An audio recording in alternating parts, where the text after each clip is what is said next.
So the content that we will focus on is going to be CCIE Enterprise Infrastructure version 1.1 practical exam.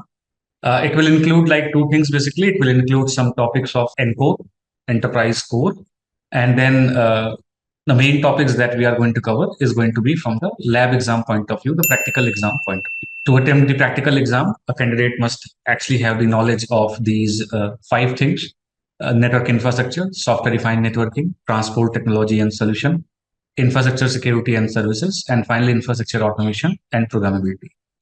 Currently, we are going to focus on the routing section of this whole curriculum. Like at the current classes that we will go through, they will cover like the routing portion, routing part of the CCIE Enterprise Infrastructure version 1.1. By the way, the whole content that if you talk about like the entire content of the CCIE Enterprise Infrastructure version 1.1, the entire content that we have, it has like total 5 sections, 5 units, you can say. The first unit that we have here is the network infrastructure, which is 30% of the entire content. Then the second part, we have the software-defined infrastructure, which is 25% of the entire content. Then transport technology, 15%, infrastructure security and services, 15%. And then infrastructure automation and programmability, this is also 15%.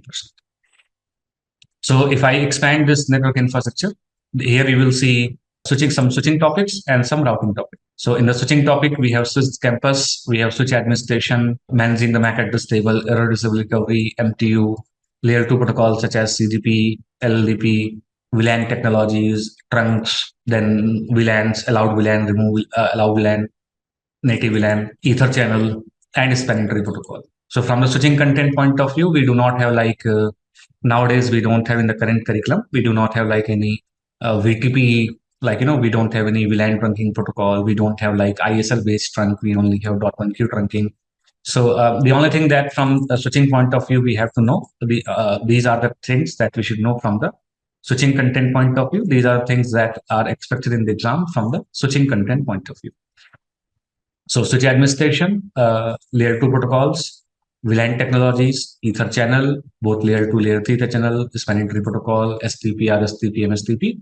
So from the switching point of view, these are the things that we have to focus on. Then again, this is not that we are going to cover at the moment. We will focus on the routing section. So routing concepts, we have here the AT value concept, static routing, policy-based routing, VRF aware routing, route leaking, route filtering, redistribution, authentication, MTU, BFT, basic routing concepts we will cover. We'll talk about like the basic routing concepts, and then protocol-specific routing, protocol-specific configurations that we need to know, such as, for example, EIGRP for both IPv4 and IPv6, all the things that we have that are mentioned here. From the EIGRP point of view, we have to understand topics which are expected in the exam. Then from the OSPF point of view, OSPF version 2, version 3, OSPF for IPv4 and IPv6. And these are the things that we have to focus on from the OSPF point of view. Again, EIGRP topic is very big, OSPF topic is very big. We don't need to know like everything in and out from the content point of view. The one thing, these are the things that we have to focus on from the content point of view, including things such as adjacency, network types, path preference, general operation, metric, LSA throttling, stub, prefix separation, and all that. So these are the things that we have to focus on from the routing point of view. From the routing point of view, in OSPF routing, we have to focus on majorly these things.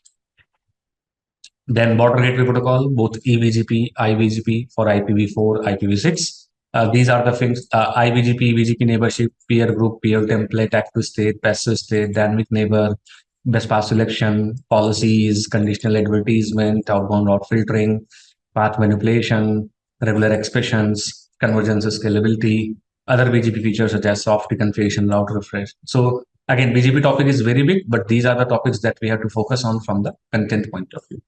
You will see you will see this BGP being used in the service provider environment very much. So from the enterprise infrastructure content point of view, at least these are the things that we have to focus on. So you have to focus on like things like iBGP, EBGP, IP4, IPv6 neighborship, basically how to advertise the routes and all the things that are mentioned here. So we have to focus on at least these parts from the content point of view. Apart from that, whatever we will cover, we will cover. But these are the topics that we will focus on from the content point of view, because these are what is expected in the exam. Then multicast layer 2 multicast, layer 3 multicast, layer 2 multicast, IGMP, layer 3 multicast like PIM. What is this PIM? What is this sparse mode, dense mode, and all those things? So we'll talk about the multicast concept here. So I just like we have the routing for class A, class B, class C addresses. We also have the routing for class D addresses. So how to perform the routing for class D addresses, that we will talk about here as a part of our multicast curriculum.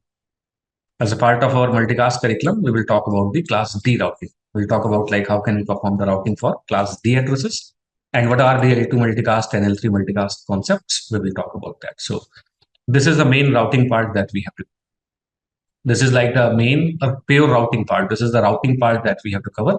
So starting from section 1.2 all the way to the end, section 1.6. These are the topics that we will focus on from the routing point of view. Once this is done, once this part is done, once this routing curriculum is done, then we will move on to the transport technology. We will not go through the software-defined networking. There are dedicated classes for the same. Now we will go, after that, we will go for the transport technology and solution. In the transport technology and solution, we will talk about the VPNs.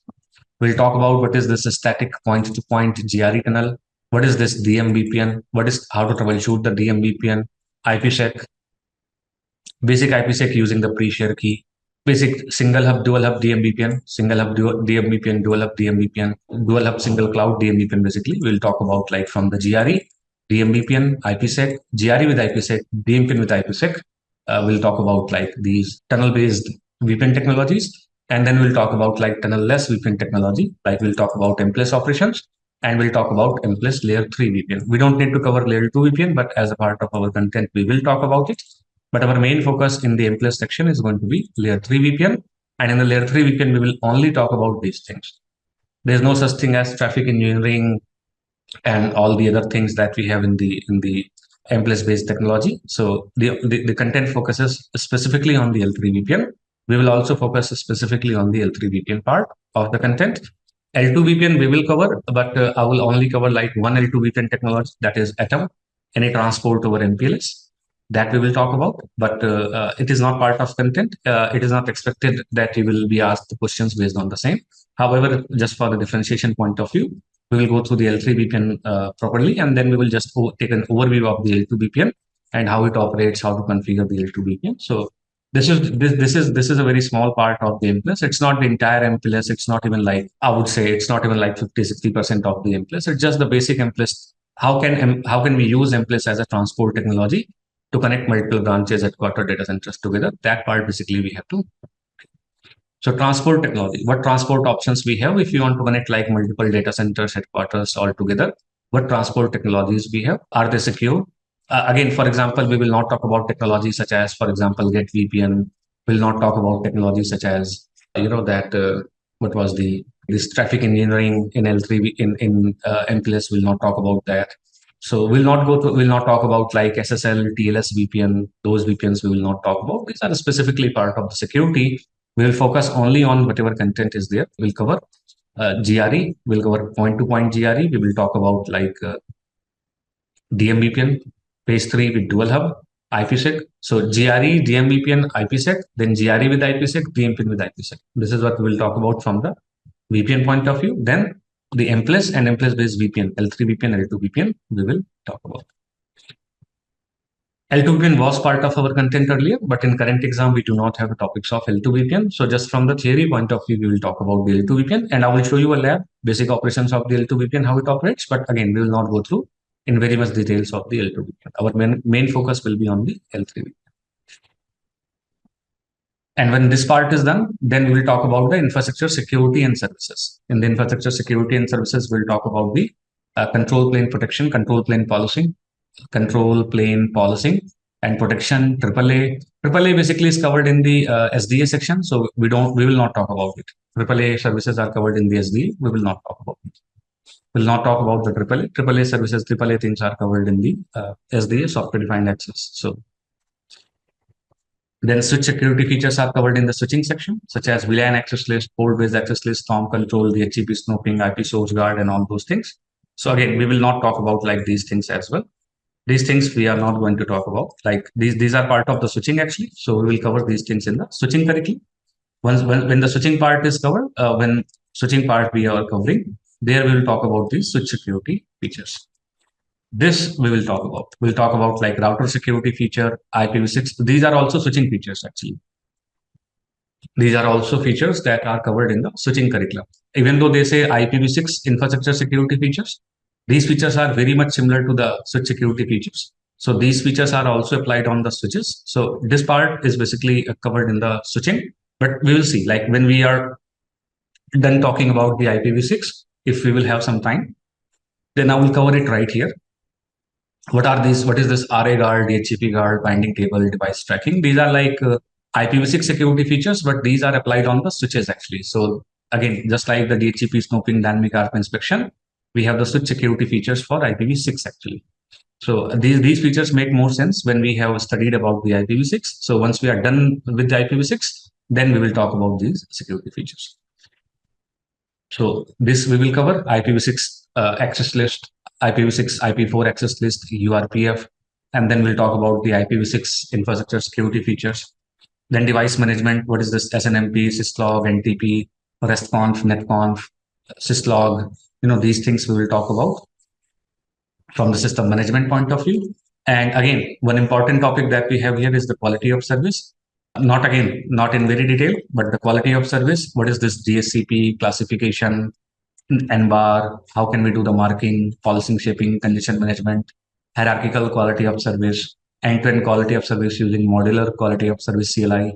So what are the quality of service like concepts we will talk about from the like theory and lab point of view. So we will cover like it will take 3, 4, 5 classes for the quality of service as well.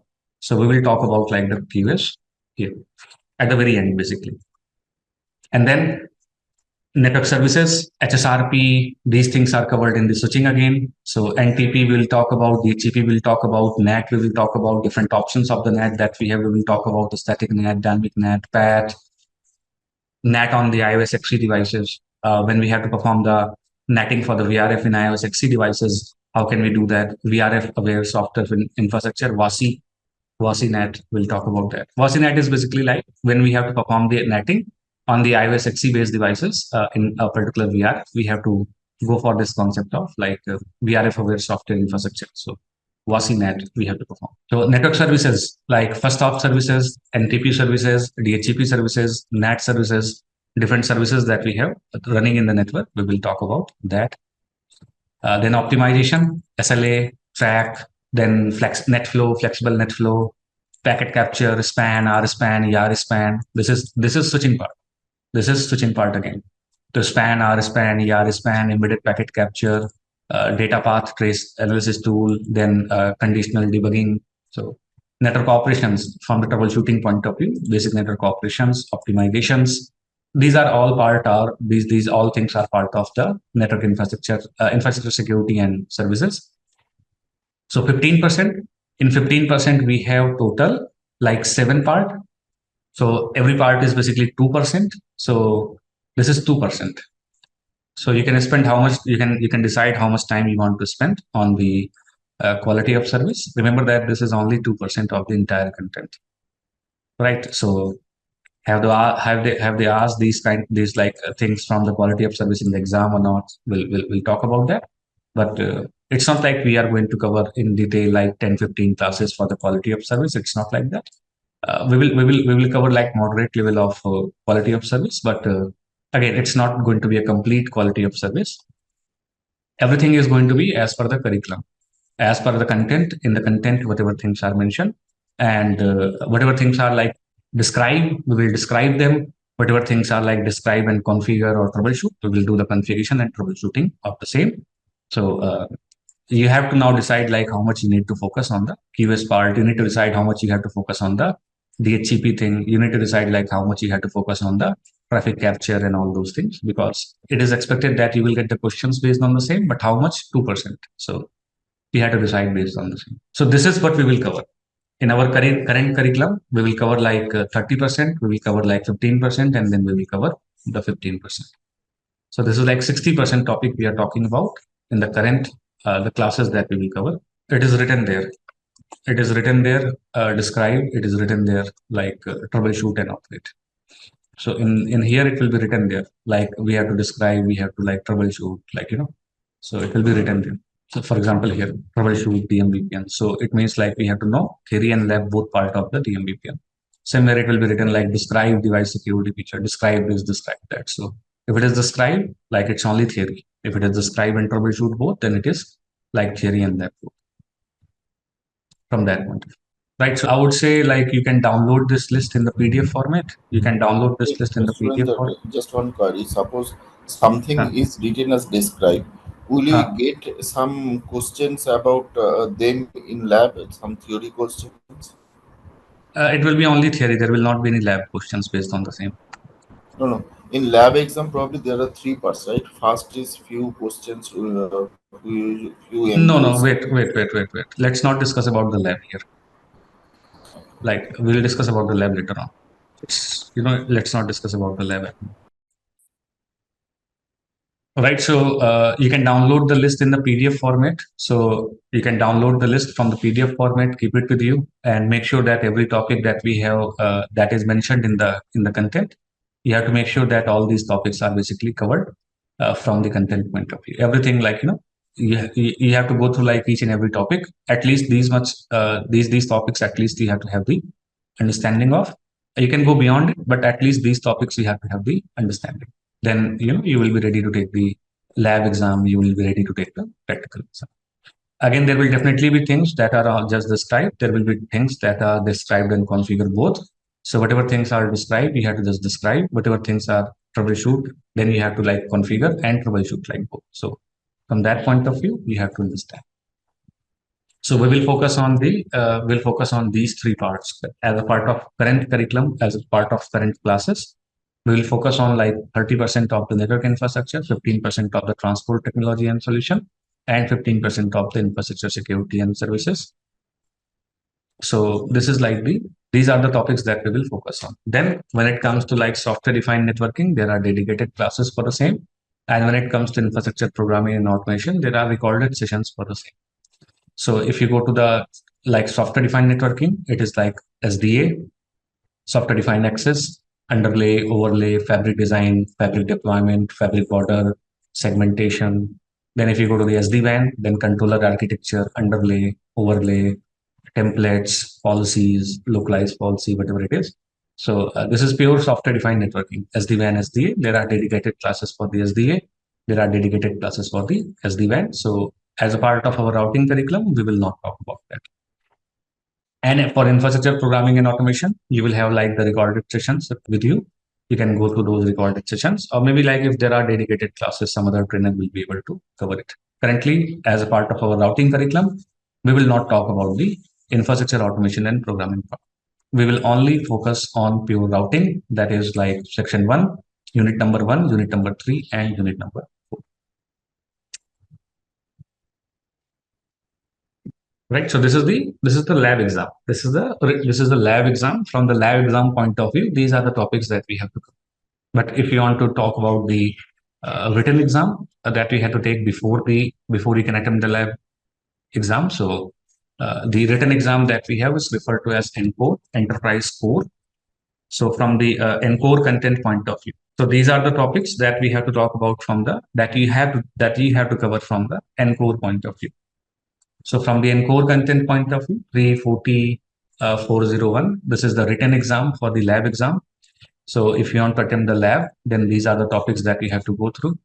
So in the ENCORE, we have like reviewed exam topics.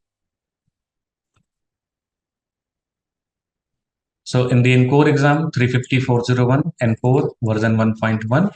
So again, there are like 6 parts in total. In the ENCORE, in the written exam, we have the net architecture, virtualization, infrastructure, assurance, security, automation. So it is like ENCORE exam covers like 6 topics in total. So you have to have the understanding of these 6 topics before you can attempt the written exam. And again, if we compare the routing section, it is going to be completely same.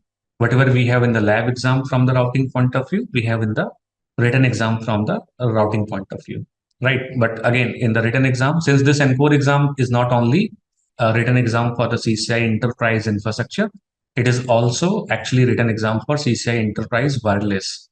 So this exam acts as the written exam for both the technologies. It is the written exam for the like enterprise infrastructure and enterprise wireless. So if anyone is planning to take the enterprise infrastructure lab exam, or if anyone is planning to take the like enterprise wireless lab exam, they both the candidates have to they both have to take the same NCORE exam as the written exam actually. All right. So here, apart from like the topics that you see in the lab, apart from these topics, you will also see some wireless topics actually. So if you go to the written exam, if you go to this NCORE exam, in the architecture, you have the same design part, which is in the switching. Here you can see the wireless part. Here you can see the SD-WAN, SDA, that is okay, that's fine. QoS, that's fine. And the switching, that's okay. But here you see the wireless part actually. So this is the describe wireless network design principle. So what is this access point? What is this WLC? How a WLC AP communicates together, like to each other. So here describe, here is explain, interpret. So this is basically like this is the wireless part in the first part. Then virtualization technology, such as like what is hypervisor, what is VRF, GRE, Lisp, VXLAN. These are automatically covered in our CCIE lab exam. So lab exam content, we will talk about like the VRF, GRE, IPsec, and Lisp VXLAN is discovered in the SDA part of it. So that part gets automatically covered. This virtualization thing is not covered. This virtualization thing is not covered in the CCIE Enterprise Infrastructure lab exam. So this is a theory part that we have to that you have to go through from the written exam point of view. So virtualization technologies, what is type 1 hypervisor, what is type 2 hypervisor, what is VM, what is virtual switching, and also that is not covered in the enterprise infrastructure lab exam curriculum. Then the infrastructure part, it is layer 2, layer 3 completely covered.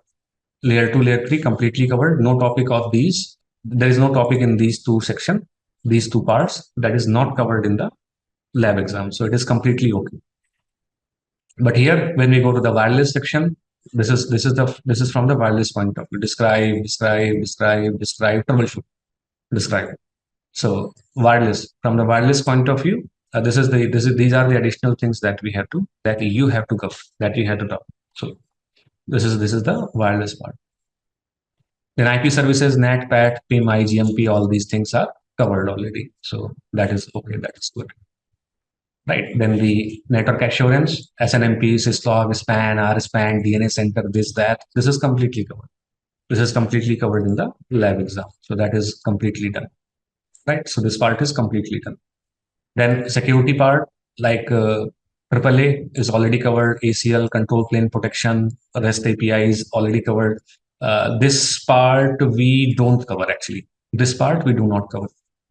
This part we do not cover in the enterprise infrastructure lab from the lab exam point of view. This is from the wireless security point of view. And this is a normal like threat defense, endpoint security, next-gen firewall. This is a dedicated section that they want you to know about from the security point of view. A little bit security things they have also. There are two chapters. There are two chapters in your NCORE book that covers like endpoint security and they cover network security. So those two chapters, they have described every product that basically Cisco has basically from the security point of view, like next-gen firewall, IPS, IDS, URL filtering devices, then umbrella and all those things. So there are two chapters in your NCORE curriculum which covers specifically from the security point of view. So you can go through those two chapters to cover this part of the content. This part again is the wireless part. The rest we cover as a part of the enterprise infrastructure lab exam content. Same goes for the automation. This part is mostly covered in the recorded session. This part is mostly covered in the very last part of our enterprise infrastructure lab exam. So most of these parts are basically covered. This part, for example, DNS Center vManage API, it is covered in the DNS Center vManage. How can we do basic? What is this API? How can we do basic API calls in the DNS Center vManage? That is covered. What is the data format and all those things? These things are basically covered in the automation section of the. So I would not say completely overlaps, but if you remove like the wireless, if you remove the wireless part from the NCORE exam, and if you remove like the security part from the NCORE exam, then everything is basically covered in the enterprise infrastructure lab exam. So if you plan to take the written exam, after our current classes. After the classes of enterprise infrastructure lab exam, if you plan to take like the written exam, then you additionally have to cover the wireless and these security topics from the book, and then you will be able to take the written exam. Because the wireless, this encore exam is also written exam for the wireless technology. And to understand these topics from the wireless, you first have to cover like the CCNA wireless. You have to go to the CCNA wireless part. There are 4 or 5 chapters that you have to cover from there, and then you will go to the encore.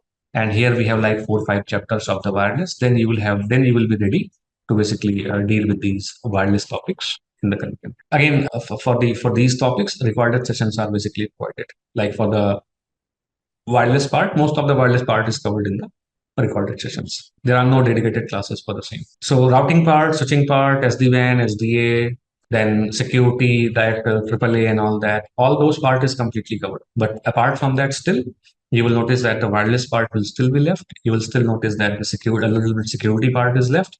And you will notice that the automation programming part you will have to cover from the recorded sessions as well. This is like how much it overlaps with the written exam, right? So we will cover, currently we'll talk about the same 60% of the content. We'll talk about the same 60% of the content: infrastructure security, transport technology and solution, and then infrastructure security and services. And here also we will not talk about the switching. We will start from the routing. So routing, switching, SD-WAN, SDA, these are the parts that we have to cover throughout the content. And then for example, like wireless and security, those things you can cover from the recorded sessions, and then you will be ready for the written exam. And that's how we complete this entire content. Right. So this is what we will cover. This is the overall, like, the curriculum that we will cover. Let me know any doubts so far, any questions. Right. And by the way, how much time it is going to take? It will take to cover the routing section. It will take at least 80 classes, 75 to 80 classes. It will take 75 to 80 classes for routing. 75 to 80 classes only for routing section, not for the switching, not for the SD-WAN, SDA, not for the automation programming. 75 to 80 classes. You can consider 150, 160 hours of the content just for the routing. Considering the fact that we will have 2 hours per day classes, Monday to Thursday, at least like total 80 classes. I'm not saying again 80 days, I'm saying 80 classes, 75 to 80 classes it will take. So, and these are the topics that we will go through in detail. We'll talk about like the static routing initially, then we'll talk about EI GRP for a few days, then we'll talk about the OSPF for a few days, So it starts from 16, goes all the way to 27. Looks like 11 days we'll be talking about the OSPF.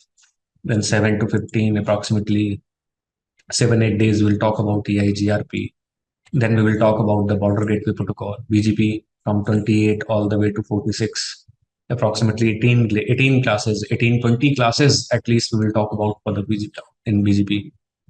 Then we will have like IPv6 fundamentals, 48 to 53. So this is how much we will cover the IPv6 part. Then the VPN technology will take from 54 all the way to the 66. So approximately 10, 12 classes it will take for the VPN, GRE, DMVPN, routing, front door VRF, tunnel VRF, IPsec, DMPN is IPsec, MPLS, L3 VPN, L2 VPN example, and also it will take approximately 10, 12 classes for the VPN technology. Then it will take a few classes for the multicast, then it will take a few classes for the quality of service. At least 75 to 80 classes at least it will take for the routing. Right. So same thing. So this is from the last batch. In the last batch we started on 4th, and this is the day by day. This is the day by day. You will have the Excel sheet exactly similar to that. So currently we are here. You will get also an Excel sheet where I will update on regular basis, on daily basis, what things we have covered. So you can see I forgot to update after 67. So on day 67, we were at the IPsec part. So at least like 10 classes more we will require for the quality of service and the rest of the things. So consider like at least 75 to 80 classes for the entire content of the routing. See in middle, in what I also do, like when we have covered, let's say for example, when we have covered IGP, when we have covered our IGP protocols, when we have covered the IGP protocols, then one day we take and one day we talk about like the type of, one day we'll take and we will talk about the questions that they have asked in the exam. What type of questions are expected in the exam? So that we will talk about one day. Then when we cover like BGP, once we are done with the BGP, then we will take one more day for to talk about like what type of questions they have asked in the exam. Then when we talk about when we cover the transport technology, when we talk about the VPN section, when we are done with the VPN section, then we will talk about like, we'll take one day and we will see what type of question they have asked in the exam.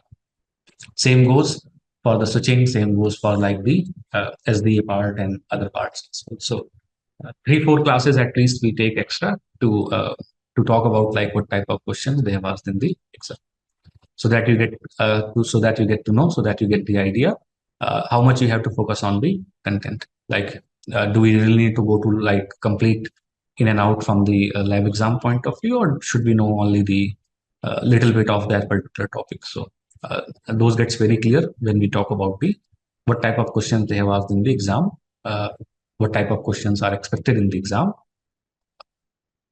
So it is already available in the books and all. So we'll talk about from that, so that you get the idea how much you have to focus on in each and every topic. Consider 75 to 80 classes in total for our routing section. Then consider consider additional like at least 22 classes for switching. Consider additional like 24 classes for like SD-WAN. Consider additional 24 classes for the SD access.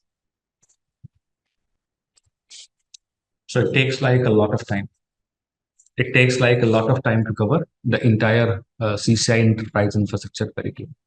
If you have some like time limit, I would advise you that you cover these topics in parallel, maybe in the weekends or maybe in some other time slots, if it is possible. If you want to cover the content a little bit fast, so I would advise you to cover some topics in parallel, basically maybe in the weekends, like in other terms, some other time slot. Basically, you can cover these topics parallelly, so that like the overall content you will be able to finish a little bit quickly. But again, if you stick to the like one by one approach, so at least you can consider like 80 classes for the routing.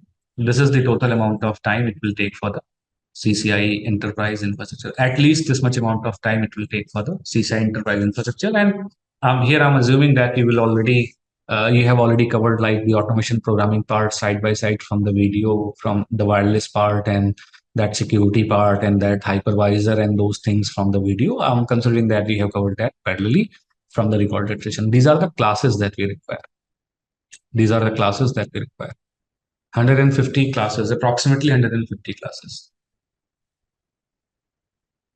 which is total approximately 300 hours, 300 plus hours for the entire enterprise infrastructure, routing, switching, SD-WAN, SDA, and basically everything.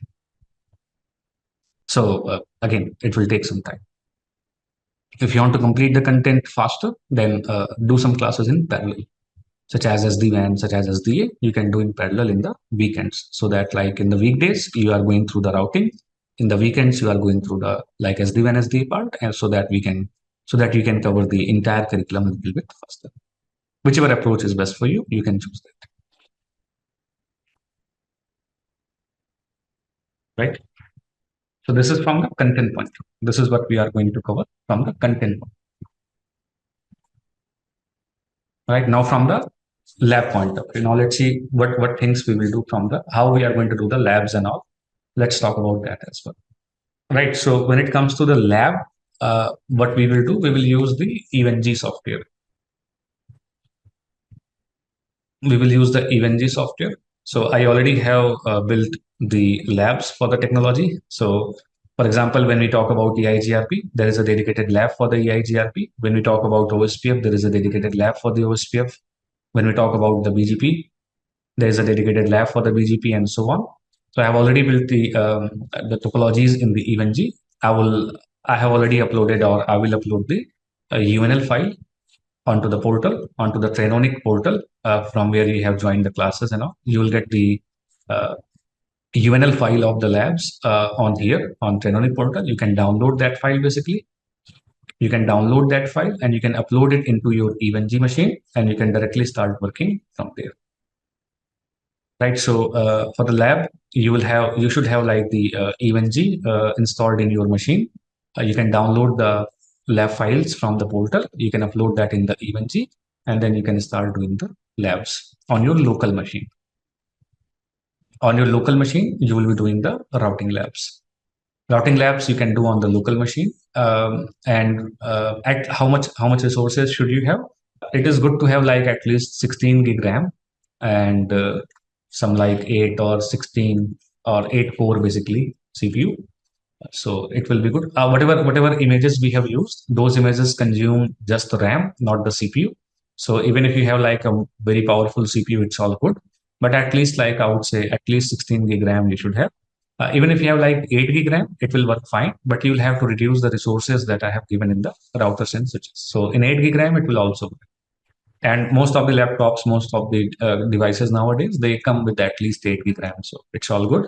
You can just download the EVNG. You can just install the router and switching images, and then you can just upload the UNL file, upload the EVNG file. Then you can just start working on the same. I will do the labs on the EVNG. You will repeat the labs on the EVNG. Whatever we do in the technology classes, whatever I do, the only thing that you have to do is to repeat that thing as it is. Repeat whatever we cover in regular classes. Repeat that thing as it is. Make your concepts. Just go through the recorded session. Once the classes are done, go through the recordings, go through the recorded sessions, see what we have covered in the class, and try to repeat exact all those things and create your own, like, make your own concepts. Clear your concept first. Then later on, when we talk about what type of question they have asked in the lab, then I might give you like one practice lab where you can practice all the theoretical things that we have covered in the technology classes. So at the moment, the only thing that we are supposed to do is basically to repeat whatever things we do on the regular basis in the classes. You will have to repeat those things as it is in your home lab to clear your concept. And if you get like any doubts, anything, you can ask in the next class further. So just you have to clear your concepts, and then later on, like, I might give you one practice lab. In that practice lab, you can practice all the theoretical concepts that we have, all the technology concepts that we have covered. So EVNG is the one that we will be using. I also have the GNS labs. So if anyone is still using GNS, GNS labs are also uploaded onto the portal. So you can download those labs. You can start working on that as well. But you might see the topologies are a little bit different than the EVNG one. So I would recommend you to download the EVNG, install the EVNG. If you need any help in installation of the EVNG and all, we already have a pre-built EVNG OVA. We already have a pre-built, like, EVNG OVA, where we already have like uploaded the router, switches, images, whatever things are needed. You can drop a message to your account handler, like they will connect you to the lab admin, and lab admin will take a session. They can arrange a session with the lab admin, and lab admin will be able to take the remote access of your device, and they will basically download and install the EVNG for you on your machine. So you can get all the help from the lab admin regarding this lab installation part, how to install the EVNG, upload the images and all that thing. You can get the help from the lab admin. But again, I will use the EVNG, and I expect you to use EVNG as well to do all the labs alongside with me on the either, like, after the classes are done, refer to the recordings, refer to the documents, and start doing the labs, start repeating the labs as it is. So that later on, when we talk about what type of question they have asked in the exam, there we will not talk about why we are doing that, why we are doing that. I will just tell you, this is what you should know from the exam point of view, and this is how it is done. That's it. I will not like tell you that, okay, why we are doing this, why we are doing that. It's already, because that will already be covered in the theoretical classes that we are going to have on regular basis. So the whole objective of these technology classes is to get your concepts clear, so that you can do you can solve the lab questions that they will ask in the lab exam. So this is from the lab point of view. So I already have like all the images and everything. I already have created all the labs and everything. So for example, this is the BGP lab. This is the border gateway protocol. This is the BGP lab that we will be working on. I have built all these labs in the community edition, so you will not require like the pro edition. So just the basic EVNG community edition, basic. You don't need to purchase like anything. Uh, if you are planning to purchase anything, at least consult with me. At least have a discussion with me. No need to purchase anything. So go for the EVNG community edition, which is free completely. Do not purchase anything without from the again from the routing switching point of view, from our CCIE classes point of view, don't purchase anything without consulting with me, right? So all the documents, all the resources, whatever things are needed, just let me know. If it is possible, I will arrange it. So just the community edition, no need to go for the pro. All these labs are in the community. So this is, for example, this is the border gateway protocol lab. This is the BGP lab that we will talk about. Similar to that, we have like other labs as well. We have like OSPF lab, for example. So uh, all these routers that we have, all these routers, they consume only RAM. They don't consume CPU. So even if you do not have a very powerful CPU, it's all good. This is like the OSPF lab. There are a lot of routers, of course. So all these routers are configured with like 128 MB RAM, I guess like 128 MB RAM. So even if you have like 8 gig RAM, you can always change the resources. By the way, you can always change the amount of RAM and everything. So you can just change the amount of RAM. So I have configured 512 gig RAM. You can always change the RAM to a lower value as per your requirement. So if you see that the RAM utilization is going very high, you can always change the RAM. But again, so if you have like 8 gig, 16 gig, it is going to be enough. You will not require more than that. Right. So these are all the, I would say, these are all the labs that we have that we will cover throughout our content. These are all the labs that we will cover throughout our content from the topics point of view. These are individual labs. There's no composite lab, by the way. These all are individual labs. These all are individual labs that we will cover from the routing, switching point of view, IPv6, IPv4, and all that. So these are all individual labs that we will talk about. But in all these labs, IP address is already configured. IP address is already configured, so you don't need to configure the IP address. You will just need to configure the routing. IP address is already configured. I will brief you like what IP is there, what is that, and then you just need to configure the routing. Whatever we cover, whatever we do in the classes, you have to repeat it.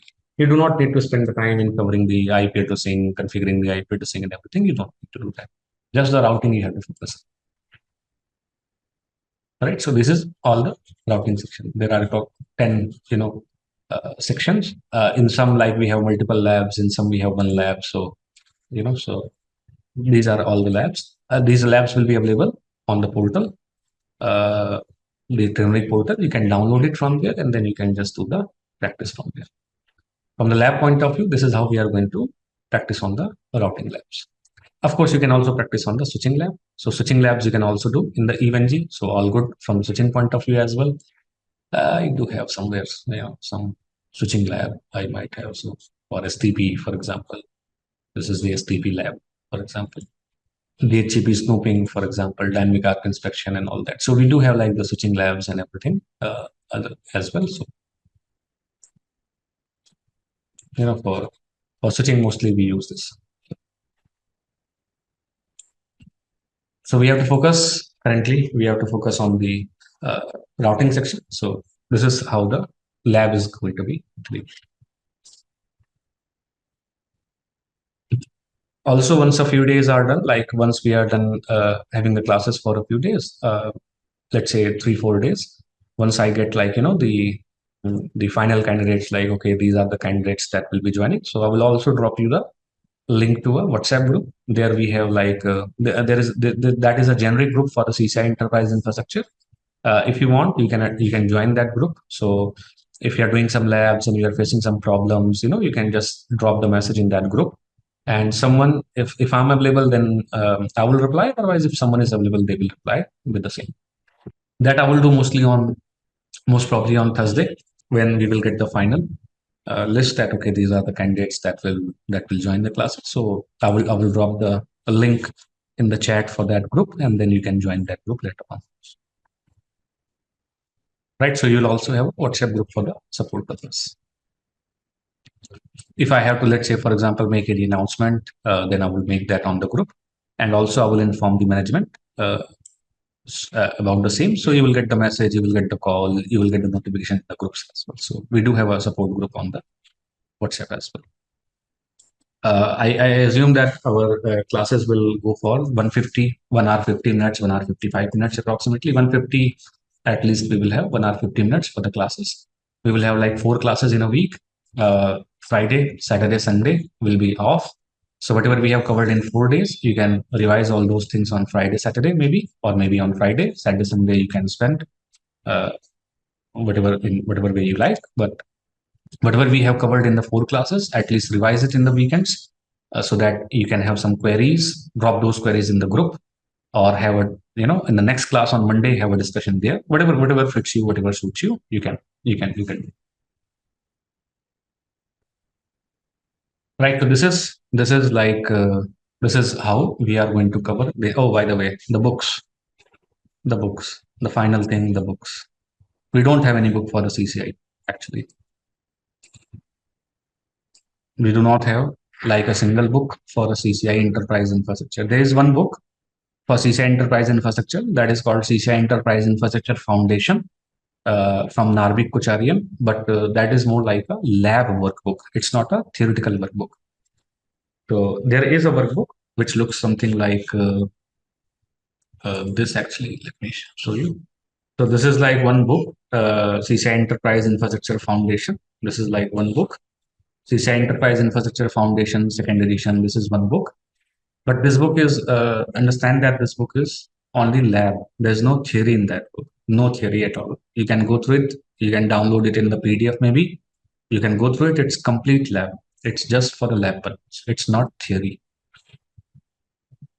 So what we have to do from the theoretical point of view, if you want to study from the books, what we have to do, again, in your portal, different books will be provided to you, such as, for example, the OG, the old, the very old, the TCP/IP Volume 1, Volume 2, TCP/IP Volume 1, Volume 2, Jeff Doyle. This is like you can't get anything better than this. So this is like the routing. Again, this book is very old, so not everything will be relevant to you. Whatever things are relevant, only study that. Right. So for example, what is router, what is routing addresses? No need to spend a lot of time, such as static routing is useful to you. So go to the static routing, dynamic routing protocol, interior gateway protocols. RIP, no need to worry. No one is using RIP nowadays. The only place where the RIP is running is the place where we only have the support of RIP. So if we have support of any other protocol, so they will reuse that protocol. RIP routing information protocol you will mostly not see being used in the production environment. So they also have removed the RIP routing protocol from the content. So no need to spend your time in RIP, no need to spend your time in IGRP.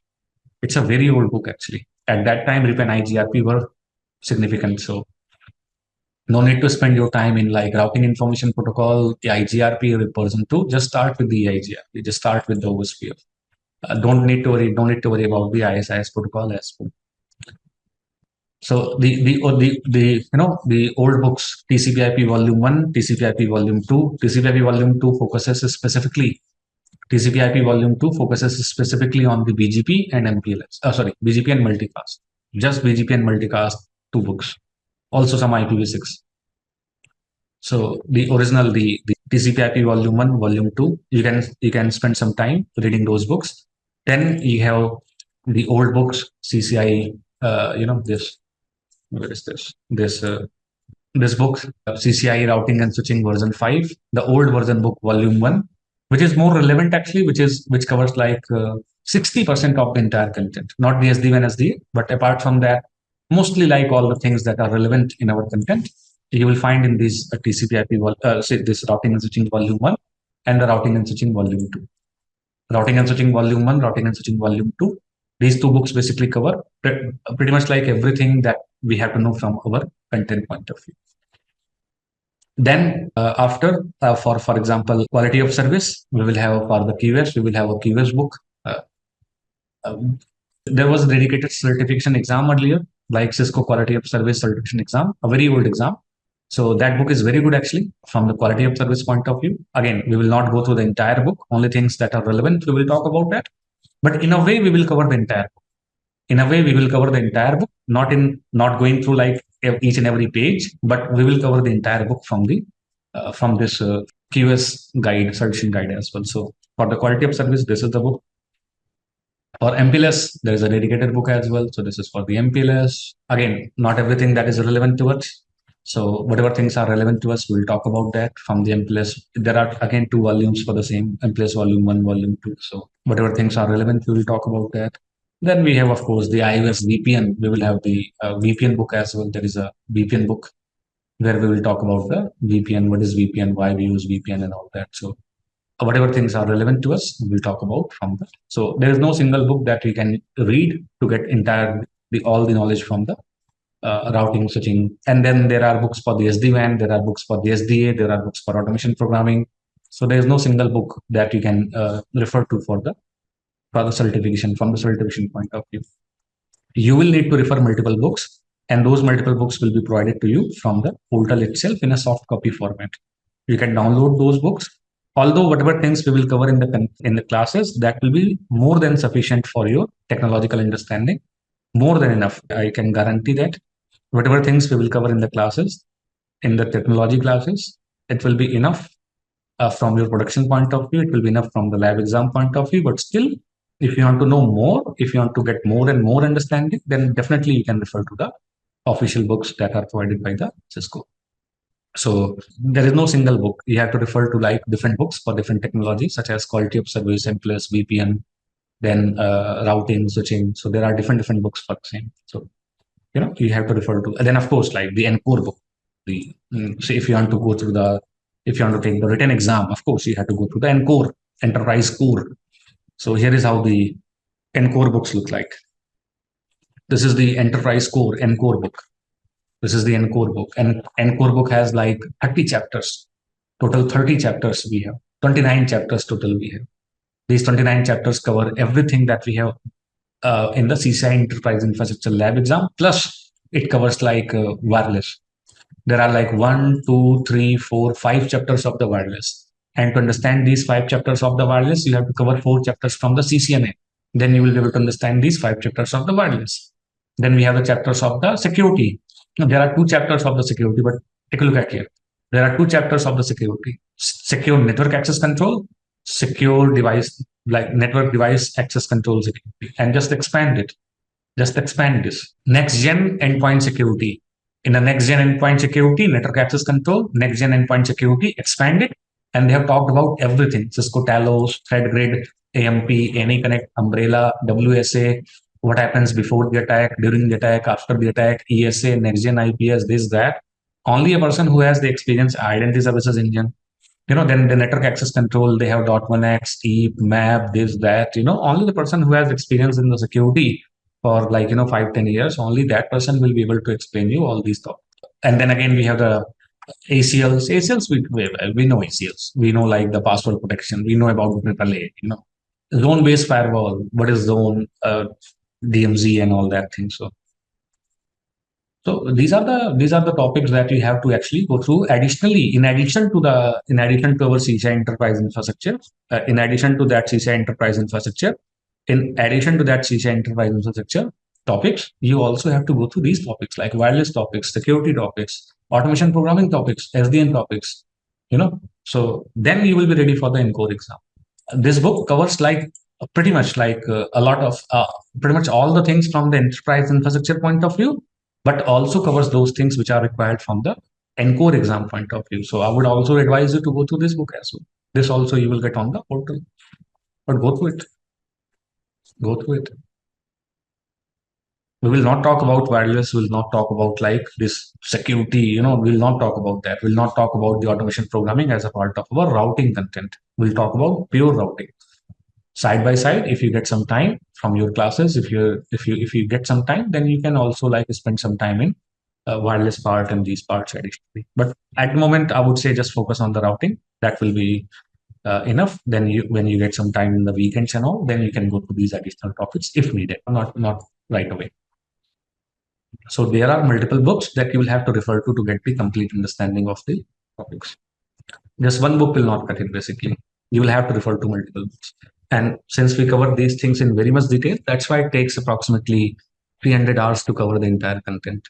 It's not an overview classes. It will be very technical. It will be like, again, since you guys are already working in the production environment, you already have a lot of experience. A few topics you might notice that that might be like very easy to understand. You already have seen those things in your production environment, but a few topics you might notice might be a little bit challenging to understand.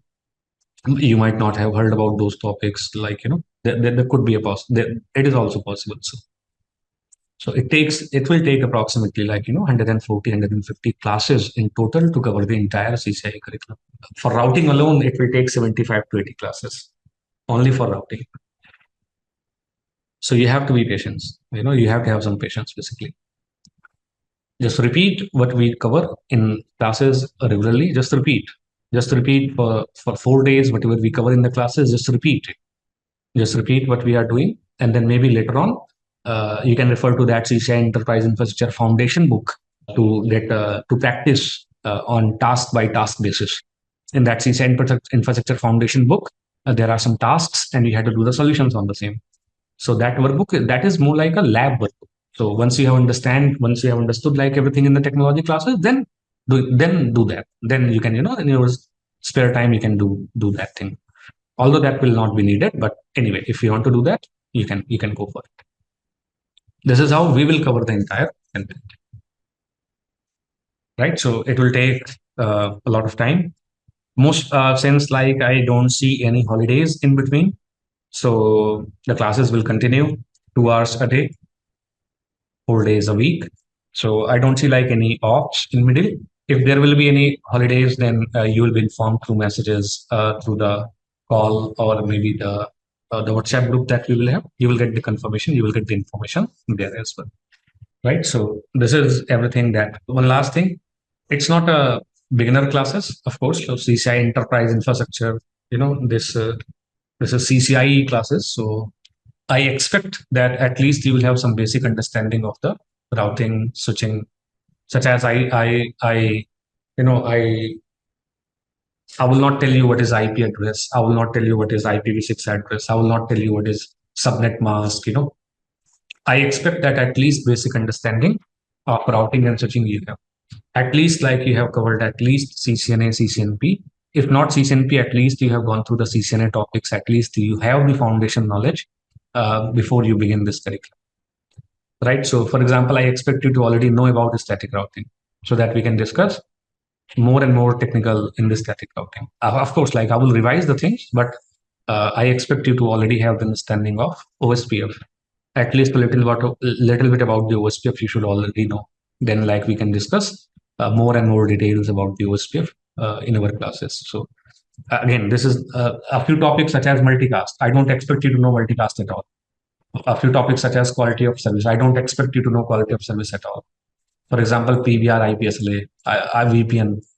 But at least for these topics, I expect you to know at least a little bit about the routing, a little bit about the switching. I expect you to know IP addressing, subnet mask, basic routing process, encapsulation, decapsulation, all those things. Although I will revise it, but I expect you to have the understanding of those topics beforehand, so we can discuss more and more technical.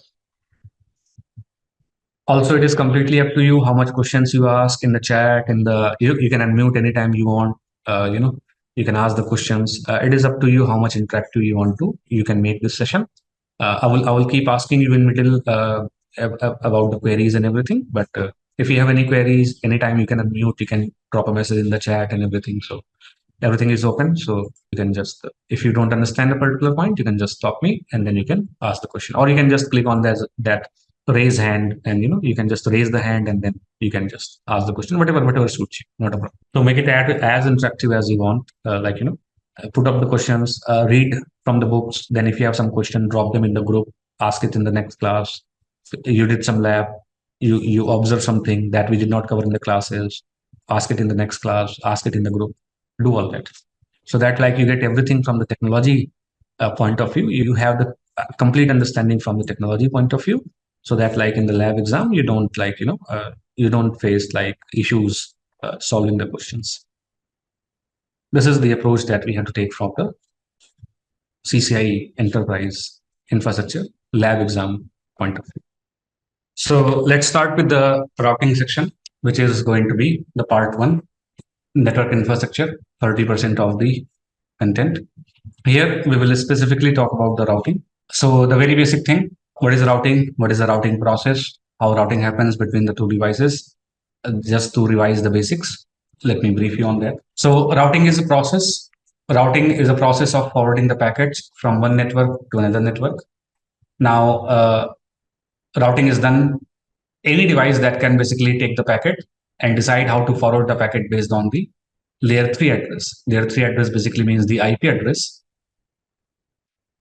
Any device that can take the packet on one of the interface, take a look at the destination IP, and based on the destination IP can decide the packet has to be forwarded out of which interface. That basically device is known as that device will be referred to as the routing capable device.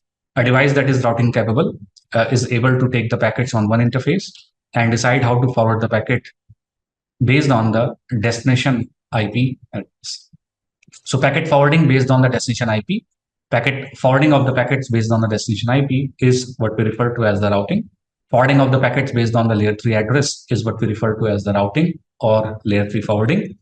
Layer 3 address, also known as the IP address, could be IPv4, could be IPv6. So packet forwarding based on IPv4, IPv6 addresses is what we refer to as the routing.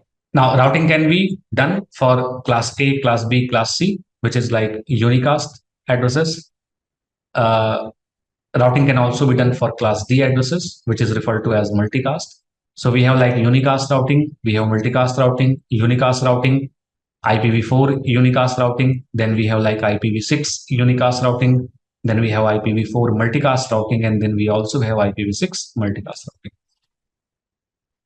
So we are going to route the packets based on destination IP, and that destination IP could be like a class A IP, class B IP, class C IP, or that destination IP is going to be class D IP. If it is a class A, class B, class C IP, that will be known as unicast routing. If it is a class D IP, then it will be known as the multicast routing. And this the concept of unicast multicast routing is also applicable for IPv6 as well. So in IPv6, later on when we study, in IPv6, we will have the global unicast, unique local. There are also basically in IPv6 also, we have unicast addresses, multicast addresses. There is a dedicated range for unicast. There is a dedicated range for multicast. So in IPv6 also, we have the concept of unicast routing and the multicast routing. So forwarding of the packets from one network to another network is what we refer to as the routing. Forwarding of the packets based on the layer 3 address, based on the IP address is known as the IP routing or layer 3 forwarding. And the devices that can switch the packet from one interface to the interface based on the layer 3 address, they are known as the layer 3 devices. A common example of the layer 3 device is going to be a router or maybe a layer 3 switch. Not only the router and switch, any device basically, any device that can take the packet on one interface and forward that packet from other interface based on the destination IP, that device is known as the routing capable device. Could be a firewall, could be like any device where the support of routing is present. Any device that supports routing will be able to take the packet on one interface and be able to forward the packet out of the other interface based on the destination. Right. So we have routers, we have switches, we have firewalls, we have other devices. We can have other devices that support the routing, that supports forwarding of the packets from one interface to the interface based on the destination IP address. Now, how do they do that? How these devices, they perform the routing? So here is a typical router. Router receives a packet. The packet has some source IP. Let's say, for example, 10.1.1.1. The packet has some destination IP. Let's say, for example, 20.1.1.1. Packet arrived on the interface FA0 by 0. Router 1 is going to receive that packet. Router 1 is going to decapsulate that packet. Router 1 is going to check the destination IP of that packet after the decapsulation. And then router 1 will decide, if I have to go to this destination, how can I go there? Should I forward the packet out of this interface? Should I forward the packet out of this interface? Should I forward the packet out of this interface? Or should I drop that packet? The router has to decide, this router has to decide how this packet is not for me. By the way, this destination IP is not my own IP. This destination IP is not my own IP. This destination IP is not my own IP. This is not the IP address of the receiving interface. This is not the IP address of any other interface that I have. This is not the IP address of the loopback interface. Basically, this packet is not for me. If the packet is not for me, then only I will forward that packet, then only I will route that packet from one interface to other interface. If the packet was for me itself, let's say the packet was for destination 20.1.1.1 and 20.1.1.1 was, let's say, configured on the loopback, then the router will receive that packet and router will process that packet itself. But since the packet is having the destination IP 20.1.1.1 and the 20.1.1.1 IP is not available on any of the interface of the router cannot accept that packet. Router cannot itself process that packet. Router itself cannot send the packet towards the CPU for further processing. The packet has to be forwarded from one interface to another interface based on the destination IP address. So that forwarding based on the destination IP from one interface to the interface is what we refer to as the routing. That forwarding is what we refer to as the routing. And how will they do that? They will do that with the help of a concept called routing table. Routing table. These devices that we have, these devices like routers, L3 switches, firewalls, these devices, they maintain a table referred to as the routing table. In the routing table, there is an information that if you want to go to this network, routing table consists of like network ID, subnet mask, network ID, subnet mask. If you want to go to that network ID, if you want to go to that network ID and subnet mask is always going to give you a range. If we are given like 20.1.1.0/24, it basically means like 20.1.1.0 to 20.1.1.255. So a network ID and subnet mask is always going to give you a range. So when we say that there is a route in the routing table, when we say that a route is present in the routing table, it basically means that the device knows how to forward the packet belonging to that particular range. If I receive a packet, the packet has the destination IP of 20.1.1.10. To go to 20.1.1.10, out of what interface we have to forward the packet, that entry is available in a table known as the routing. So routing table basically, routing table is a place where routers install, router stores routes. These are referred to as the routes. These are also known as the prefixes. Prefix, this is called subnet mask. This is also called prefix length, CIDR. We call it different names. Always remember a network ID and a subnet mask will always give you a range. So in another way, in simpler way, this router basically knows how to go to that range of IP. If I want to go to this range of IP, I have to exit out of the interface FA0 Routers, they maintain a table known as the routing table. In that routing table, they are going to maintain the routes information, routes about the destination. Like if I have to go to this destination, out of what interface we have to forward the packet, that information is basically maintained in the routing table. Also remember that the only thing that the routers care about, is the exit interface.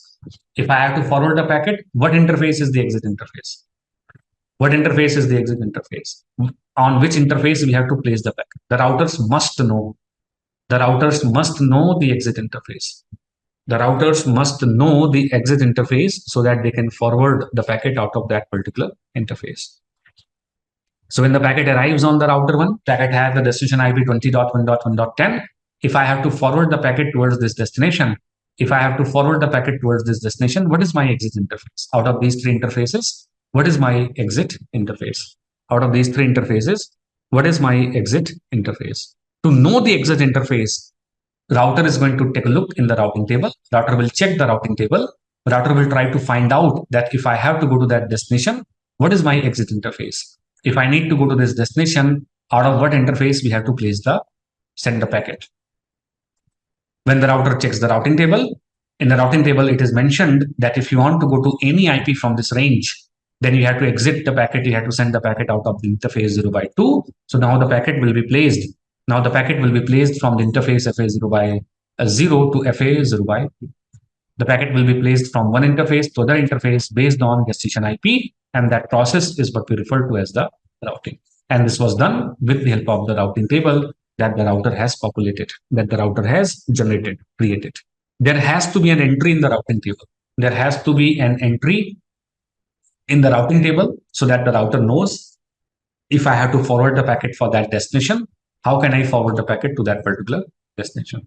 If there is no entry in the routing table, a router will simply drop that packet. If there is no entry in the routing table, that means router does not know how to go to that destination. Router is simply going to drop that packet. Router is not going to forward the packet towards any next device. There has to be, the destination IP must match with the route. There has to be a route to reach to that destination IP address. If there is no route to reach to that destination IP, packet will be dropped on that particular device. This is what is written here. Layer 3 devices maintain a routing table so to maintain the destination network information so that they know the exit interface to reach to that destination. When the layer 3 device receives a packet, the packet has the destination IP 20.1.1.10 to go to that destination. Out of what interface we have to place the packet? 0 by 0, 0 by 1, 0 by 2. If I have to go to that destination, out of which interface we have to send the packet, that information is maintained. That information is maintained in a table referred to as the routing table.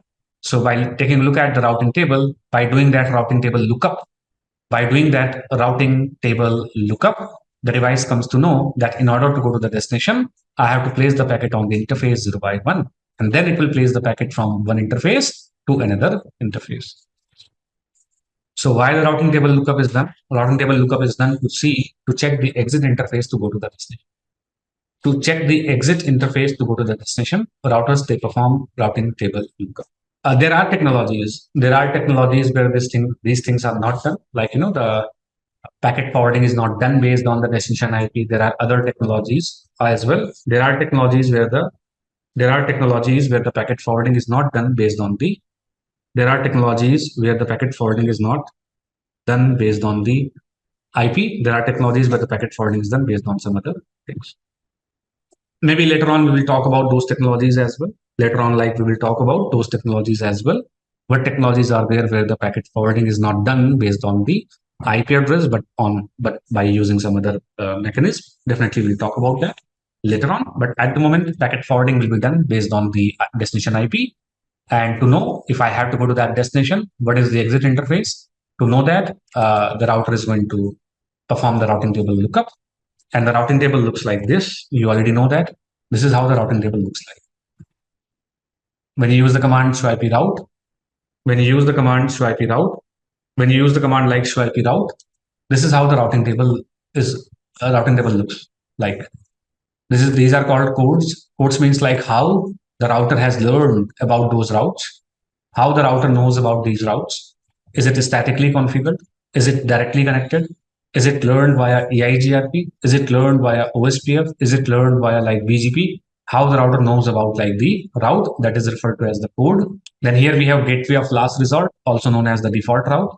So if we have configured the default route, or if the router knows about the default route, that default route will be mentioned in the routing table. It is also known as the gateway of last resort. So to go to any network, to go to any destination IP, if you don't have exact route in the routing table, if you do not have like exact route in the routing table to go to the destination, then do one thing: forward the packet towards this next hop. Forward the packet towards this next hop. Forward the packet towards this device. Forward the packet towards this device. Do not drop that packet. If you don't have like exact route to go to the destination, if you do not have the route to go to the destination, don't drop that packet. Send the packet towards this IP address. That IP address will decide, that next device will decide how to deal with that particular packet. Gateway of last resort, also known as the default route. Here we have the network ID, subnet mask, of course, network ID, subnet mask, which gives us a range.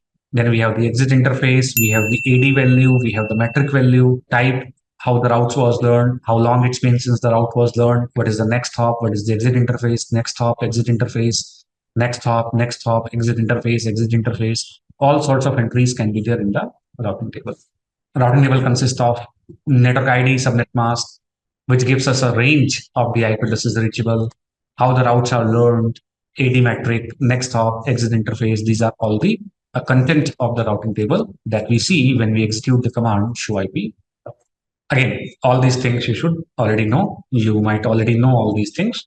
So just to refresh from the previous, understanding. So just to refresh those, this is how the route, this is what exactly is routing and how the routing is done based on the routing table. Any questions so far? Any doubts? Let me know. Any question so far? Any doubts? Right? All good then. Now, let's take an example. So here is an example. Let's say here is a topology. Here is a topology. In this topology, we have like two routers interconnected with the help of a serial cable. This is also one important thing to understand, that when we want to connect two or more devices, we can connect them with the help of the cables. Those could be like Ethernet. We can connect the devices using the Ethernet technology. We can connect the devices using the serial technology. We can connect the devices using the wireless technology. We have different options to connect two or more devices together. Let's not talk about wireless and all. The two main technologies that we have that we can use to connect two or more devices is referred to as the Ethernet, and we have the serial. Serial technology looks like this. So whenever you see any such symbol between the two devices, understand that this is a serial cable. This is a symbol for the serial cable. Serial technology is not very popular nowadays. Earlier it was very popular, but nowadays it's not that much popular. Nowadays, Ethernet technology, which was originally developed to be a LAN technology, nowadays Ethernet technology is very popular to be used as the WAN technology as well. So nowadays we can use Ethernet technology as both LAN and WAN technology. Ethernet standards have evolved so much that Ethernet technology can not only be used in the LAN, but it can also be used in the WAN, fibers, fiber optics, and everything. So Ethernet technology has evolved so much that we not only can use it in the LAN, but we can also use it in the WAN. So you will most probably not see, you will not see the serial technology a lot, but still, like, we do have the option to connect two or more devices using the serial technology. So there is a serial cable, there are serial interfaces onto the device, there are serial cable, there are serial interfaces onto the device, and we can connect these two devices with the help of the serial technology, with the help of the serial cable. Then we can also connect the devices, two or more devices, with the help of the Ethernet technology. One very significant difference between the serial technology and the Ethernet technology. One very significant difference between the serial technology and the Ethernet technology is that Ethernet technology is a multi-access technology. Ethernet technology is a multi-access technology. Ethernet channel, Ethernet media is multi-access media. And however, the serial technology is a point-to-point technology. Serial technology, when we connect two or more devices using the serial cable, when we connect two or more devices using the serial cable, it is point-to-point. And we connect two or more devices using the Ethernet technology, it's a multi-access technology. What do we mean by multi-access? Multi-access basically means multiple devices can access the media, multiple devices can access the network at the same time. Multiple devices can access the network at the same time. Multiple devices it is possible to create such topology. It is possible to create such topology. It is possible to create such topology. It is possible that we can create this kind of topology, and multiple devices can access the media, access the network at the same time. Multi-access technology. Here, in case of serial, it is not even possible. We do not have, these are called Ethernet switches. There are no switches. There are no switches that come with a serial port that we can connect something like that. This is not possible actually. Typically, when we have to connect two or more devices via serial, it will be like this. It will be more like a point-to-point technology. It's more like going to be two or more devices will connect using the serial technology in a point-to-point fashion. They are going to connect in a point-to-point way. They are going to connect in a point-to-point fashion rather than the multi-access one. These kind of switches are not there that allow you to connect like multiple routers using the serial technology in a point-to-multi-point fashion. Multi-access technology, multi-access in a multi-access network. This kind of thing is basically not possible. So when we have to connect two or more devices via serial, this is the only option that we get. In fact, they had it. They had these switches. I'm not saying we never had it. We had these switches actually. We had these switches. We had a technology when we have to send and receive the traffic on the serial interface, there were options of using different protocols. We had the protocols such as HDLC, we had the protocols such as Triple P, and we had the protocol called frame relay. So they did create actually some specific switches, and those specific switches are known as the frame relay switches. Those frame relay switches had the serial interfaces, and that frame relay switch allowed us to have a point to multi-point type of network, point to multi-point type of network using the serial technology. Frame relay switches basically allowed us to do that. Earlier, we had this technology called frame relay.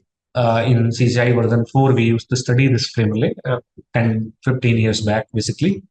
So the frame relay technology basically, it allowed us to create a multi-access network, just like the Ethernet one, using the serial technology. But as MPLS came into the market, as multi-protocol label switching, this next technology came into the market, slowly, like these frame relay switches, frame relay technology, it got like obsolete. And nowadays, Cisco or the vendors, they do not sell any frame relay switches. But earlier, we did have the option. Earlier, we did have the option of this frame relay technology. Frame relay technology we had basically earlier, and we can use. There was a frame relay cloud. We used to have like the frame relay cloud.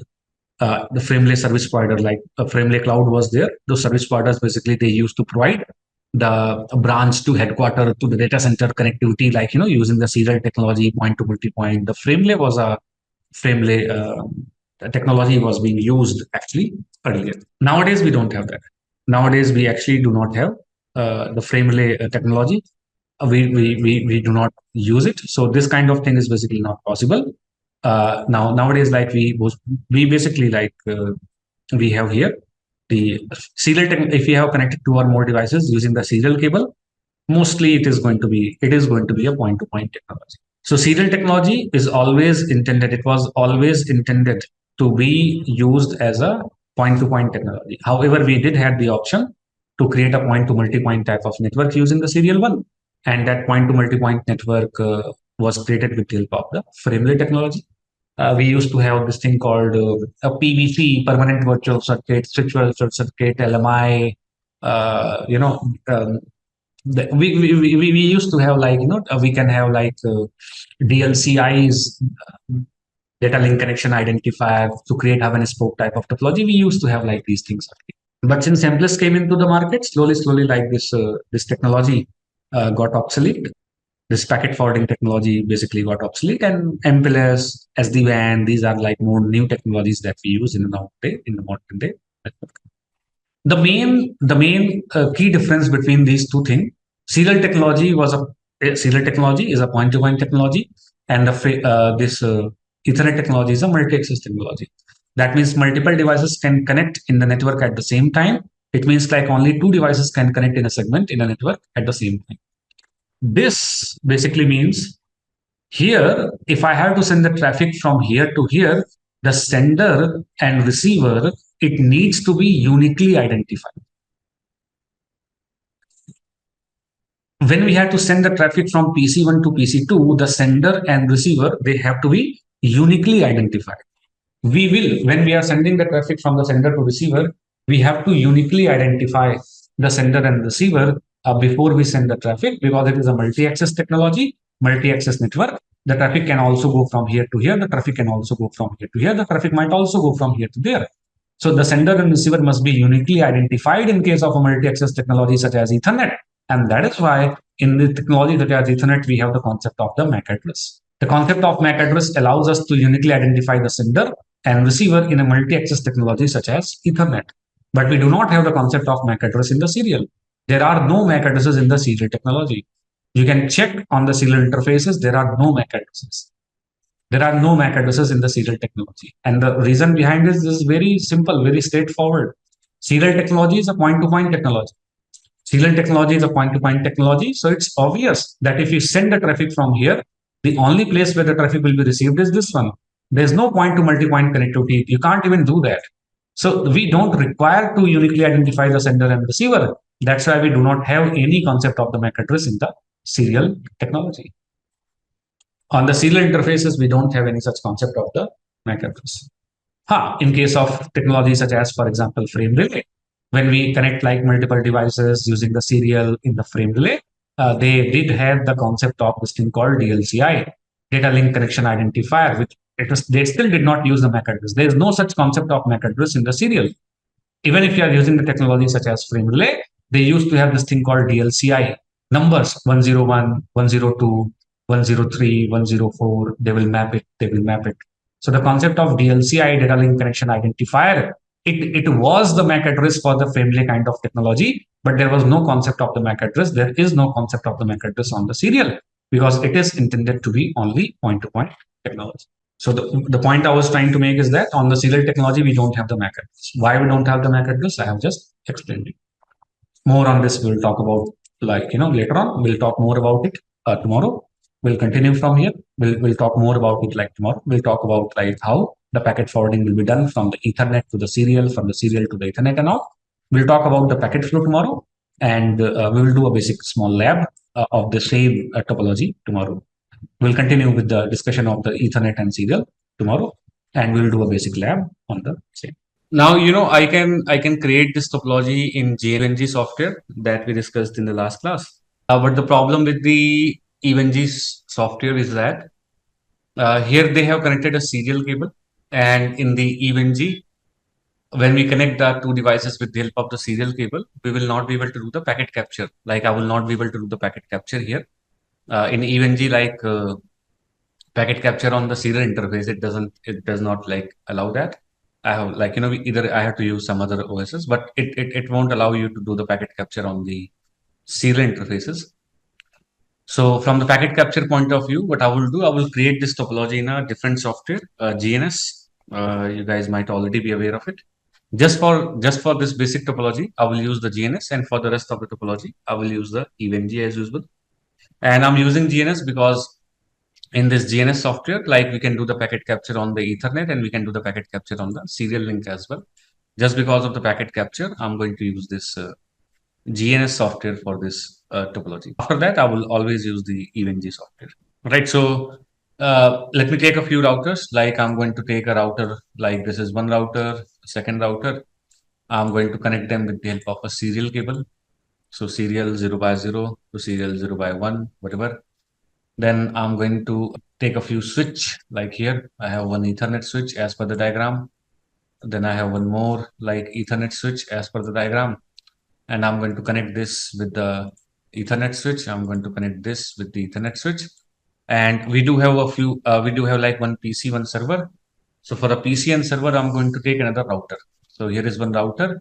Here is another router. This router I'm going to use as PC. I'm going to change the symbol of it to a PC. And I'm going to change the name. It is like the host one. It is still a router. I'm just going to use it as PC.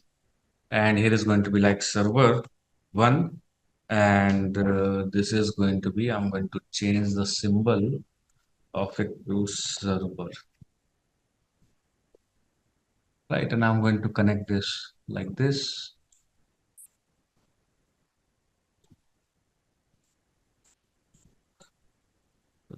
So this is the topology that we have. If you see, this is the exact topology that we have. We have router 1, router 2, switch 1, switch 2. This is how we have the topology here. Same exact topology I have built in this GNS software.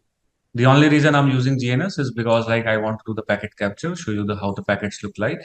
So just for the packet capture purpose, I'm going to use this. Because in EVNG software, when we do the packet capture on the Ethernet, it's okay. But on the serial technology, like in serial interfaces, it basically does not allow us to do the packet capture. So, right. So this is the topology that we'll be working on. And I'm going to zoom it a little bit, maybe. And here are the interfaces, FA 0 by 0, serial 0 by 0, serial 0 by 1, 0 by 0. This is 1, this is 2, 0 by 0, server switch. This is router 1, this is router 2, this is switch 1, and this is switch 2. Okay, fine.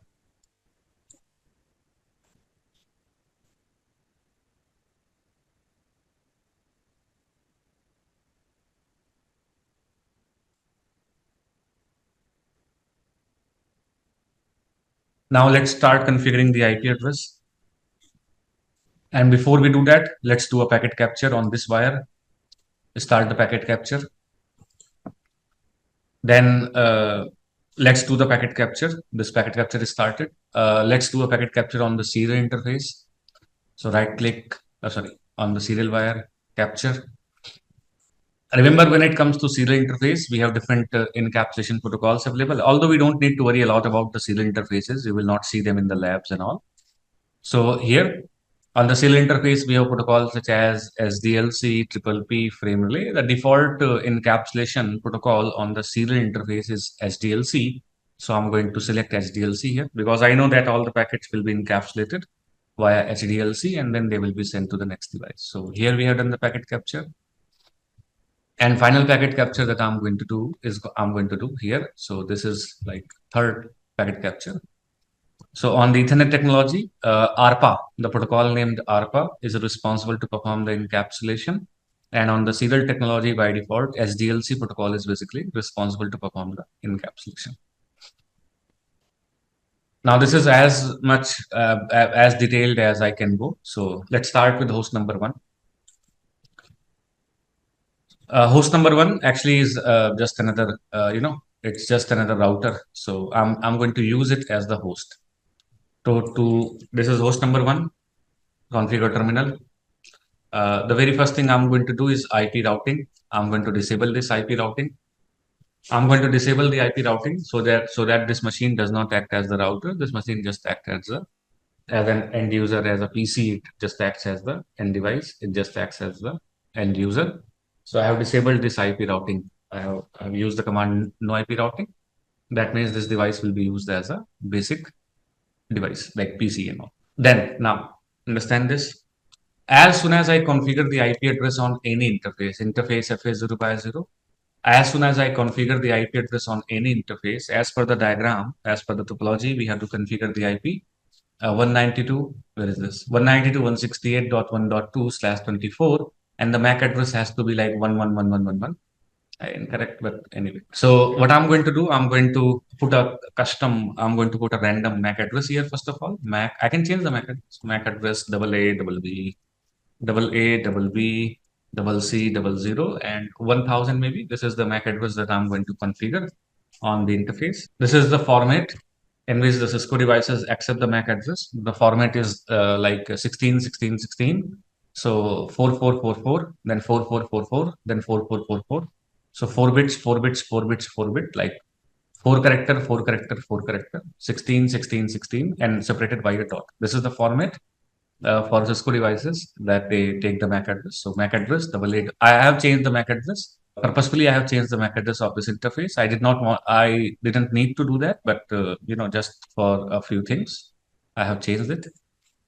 Then I'm going to configure of course, I'm going to do the no shut, or maybe I will configure an IP address. It's going to be 192.168.1.2.255.255.255.0. And I'm going to do as soon as I do the no shut, the very first thing this device is going to do, before this device configures this IP address on the interface, before this device, host 1, configures the IP address on the interface, the device will check if this IP is unique or not. This host number 1 is going to check if this IP is unique or not. If the IP is not unique, then this device cannot assign that IP address onto the interface. So the device is going to check if this IP address that we have configured, if this IP address is unique in the broadcast domain, if this IP is unique or not. To do that, what device is going to do, as soon as I do the no shut, the device is going to generate an ARP request. It is going to generate an ARP basically, not request. It is going to generate an ARP. ARP stands for Address Resolution Protocol. Again, repeating one more time. I expect you guys to have basic understanding of the protocol, such as when I say ARP, you should know what exactly is ARP. So the device is going to generate an ARP message, ARP Address Resolution Protocol, a protocol that is responsible to resolve the MAC address from the IP address. Even though we did not do the ping, we did not do the trace, we did not send any traffic. Simply as simple as configuring the IP address. As soon as I configure the IP address on the router interface, switch interface, firewall interface, PC interface, any device interface, The device will check if that IP that you are configuring, if this IP is unique or not. To do that, the device is going to generate an ARP message, and basically it will generate an ARP packet for the same IP, 192.168.1. It will generate an ARP packet for the same IP. The IP address is going to be 192.168.1. As soon as you do that, check it in the capture. Here you see the device has generated an ARP. It is called GARP. It is called gratuitous ARP. This GARP, gratuitous ARP or GARP, we call that GARP. Eventually, it's just the ARP reply. It's not the ARP request. It's ARP reply. It's like, it's like when we configure the IP address on the interface, this device is announcing this device has generated an ARP reply saying that this is the IP address and MAC address on my interface. If someone else has that IP address, let me know so that I can consider this IP as a conflicting IP. Otherwise, I'm going to use this IP for my communication. So as soon as that happens, as soon as like we configure the IP address on any device interface, as soon as we configure the IP address on any device interface, the device is going to generate an ARP called GARP, gratuitous ARP. The GARP is basically an ARP reply for the IP address that we have configured. If you double click on it, it will open it. This is the GARP, gratuitous ARP, or the ARP. This is just the ARP reply. This is how the ARP packet looks like. So ARP packet has the field called hardware type. It has the field called protocol type. So hardware type Ethernet, protocol type IPv4, of course. There could have been other technologies like FTDI, token ring, this, that, There also they might be using ARP, and also for what technology we are using the ARP for Ethernet, what type of hardware we have, where the ARP is generated Ethernet, what protocol IPv4. You see, opcode means like what type of packet it is. Is it ARP request or ARP reply? So gratuitous ARP or basically GARP, eventually it's just an ARP reply. And if you see sender MAC address, sender IP address, target MAC address, target IP address, sender IP address is its own IP, sender MAC address is its own MAC address, target IP is 192.168.1.2, and target MAC address is FFFFFFFF. So this ARP request, this ARP packet is an ARP reply packet. It is more like this host number 1 is announcing that, okay, I have configured this IP address on my interface. If someone else has the same IP address, send me a reply, send me an ARP packet so that I know that this IP is also configured on somewhere else. This ARP packet is encapsulated by Ethernet. So you can see that ARP packet is encapsulated by the layer 2 data link layer header. This is Ethernet header, which has the source MAC address, your own exit interface MAC address, destination MAC address FFFF, type ARP. What is being encapsulated at a data link layer? It is represented by type. Type is ARP because ARP is eventually getting encapsulated. And then the packet was placed, then the frame was placed onto the wire. So now the frame exits the wire and it is received by the switch. Switch will receive that frame. It will learn the source MAC address, install that source MAC address in the MAC address table. Then it will check the destination MAC address of the frame. Destination MAC address is a broadcast MAC address. So it will flood that packet. It will broadcast that packet out of all the interfaces except for the interface where the frame was received. It will do all that. Eventually, every device will get a copy of that particular frame. Every device will get that ARP reply, and they will open that ARP reply. Since that ARP reply is being broadcasted, since that ARP reply, it is being broadcasted, no matter if they want to receive, they don't want to receive. If something is being broadcasted, you will have to receive it. All the devices part of the broadcast domain must listen to the broadcast messages sent in the broadcast domain. So if someone sends a broadcast, you will have to listen for it. You will have to accept it. You will have to process that broadcast packet because you are part of the broadcast domain. So every device in the broadcast domain is going to listen to that ARP reply. They will open that ARP reply. They will check the target IP. They will see their own IP is not matching with the target IP. As a result, they don't need to send any reply. They don't need to send any ARP. And that is how this device will confirm that this IP is actually unique. This IP is not available on any other device. So two ARP replies, basically two ARP messages were sent to confirm this, to confirm this point that this IP that I'm trying to configure on the interface, is it unique? That is how it goes. Remember that we will be covering the things in very detail. Some details might not be useful to you. Some details might be. So this is what happens when we configure the IP address on any device interface. Now, in fact, the exact same thing will happen when I do on the same on router one. So if I go on router number one, the exact same thing will happen if I go to router one. And on router one, I say configure terminal, interface, FA0 by 0, MAC address, AA BB, CC001010. For example, this is the MAC address that I have configured. And then I'm going to say like IP address 192.168.1.2.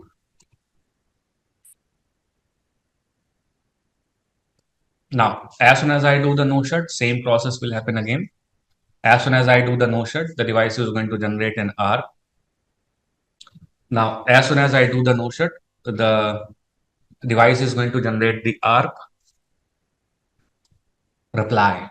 It is going to generate ARP reply. The device is going to generate an ARP reply. That ARP reply is more like the GARP, the TTS ARP, basically. It is to confirm if this IP address is unique in this broadcast domain or not. Because in one broadcast domain, no two devices should have the same IP address. So, like all the devices should have a different IP. So, to confirm it, the device is going to generate an ARP reply. It will broadcast it in the broadcast domain. Everyone will receive a copy of it. And if any device is configured with the same IP address, the device will give the reply. And that is how this message will appear here. The message will appear that this IP address is actually duplicate.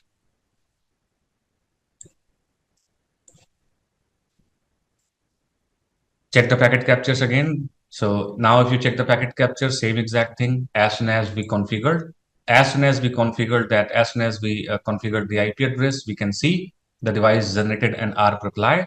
It broadcasted that ARP reply, and actually it got the reply. So remember one thing very, very clearly. Remember one thing. In the Wireshark capture, everything that you see in this big bracket, it is not present in real. Anything that you see in this big bracket, not this bracket like this bracket, if you see anything in this big bracket, it is not available in the actual packet. So actual packet still remains like ARP, data link clear header, and the frame. This information is basically not there in the actual capture. So what is that like? The device sends the ARP reply. The host number one receives it. Host number one sends the ARP reply of its own, saying that I also have the same exact IP address. And that is how the device comes to know that this IP address is already used in the network, and it shows in the packet capture. It shows in here that the ARP reply that you sent, you actually got the ARP reply that you sent.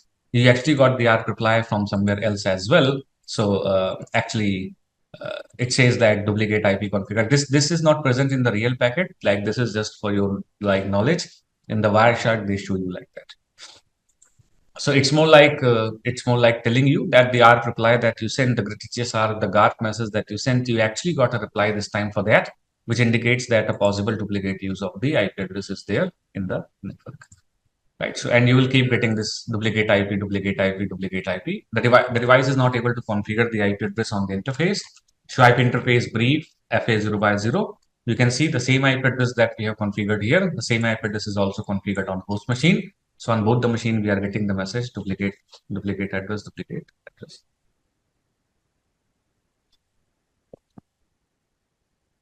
So of course, like we had to go at one end and we'll have to correct it. One more thing you understand that in routers like in IPv4, when I configure a new IP address, you will notice that the old IP address will be gone from here. Type interface brief FA0 by 0. You can see that the old IP address will be replaced by the new IP address that I have configured. The device will again generate the ARP request, ARP reply. The device will always again generate the ARP reply, but this time it will not get the reply from any other device. The device confirms that this IP is unique and all. That's why this device was able to use that IP address. And there's no logs, there's no messages that says that duplicate IP, whatever. Now you don't see any messages. This is how the very basic thing, the very first thing that happens when we configure the IP address on any interface, on the routers, on switches, on the firewall, on any device, basically. Now, exact same thing will happen on the second side. Exact same thing happen on the router number 2. So I can go here, configure terminal, interface, FA0 by 0, MAC address, AA, double B, double C, double 0, and IP address is going to be 192.168.3.1 and I'm going to go on the host number 2 here as well, server, which is server, and here I'm going to say no IP routing because still it's a router, and then interface FA0 by 0, no shirt, MAC address AA, double B, double C, double 0, 2000, and the IP address is going to be 192.168.3.2.55.55.55.0. So just like we configured the IP address in this broadcast domain, similarly, I have configured the IP in this broadcast domain. Same process that happened at one broadcast domain, same process will happen in the second broadcast domain. The devices will generate and send the ARP replies, and based on that, they will be able to confirm if the IP address is unique. They will be able to confirm if the IP address is basically unique or not. Right, so yeah, that's fine.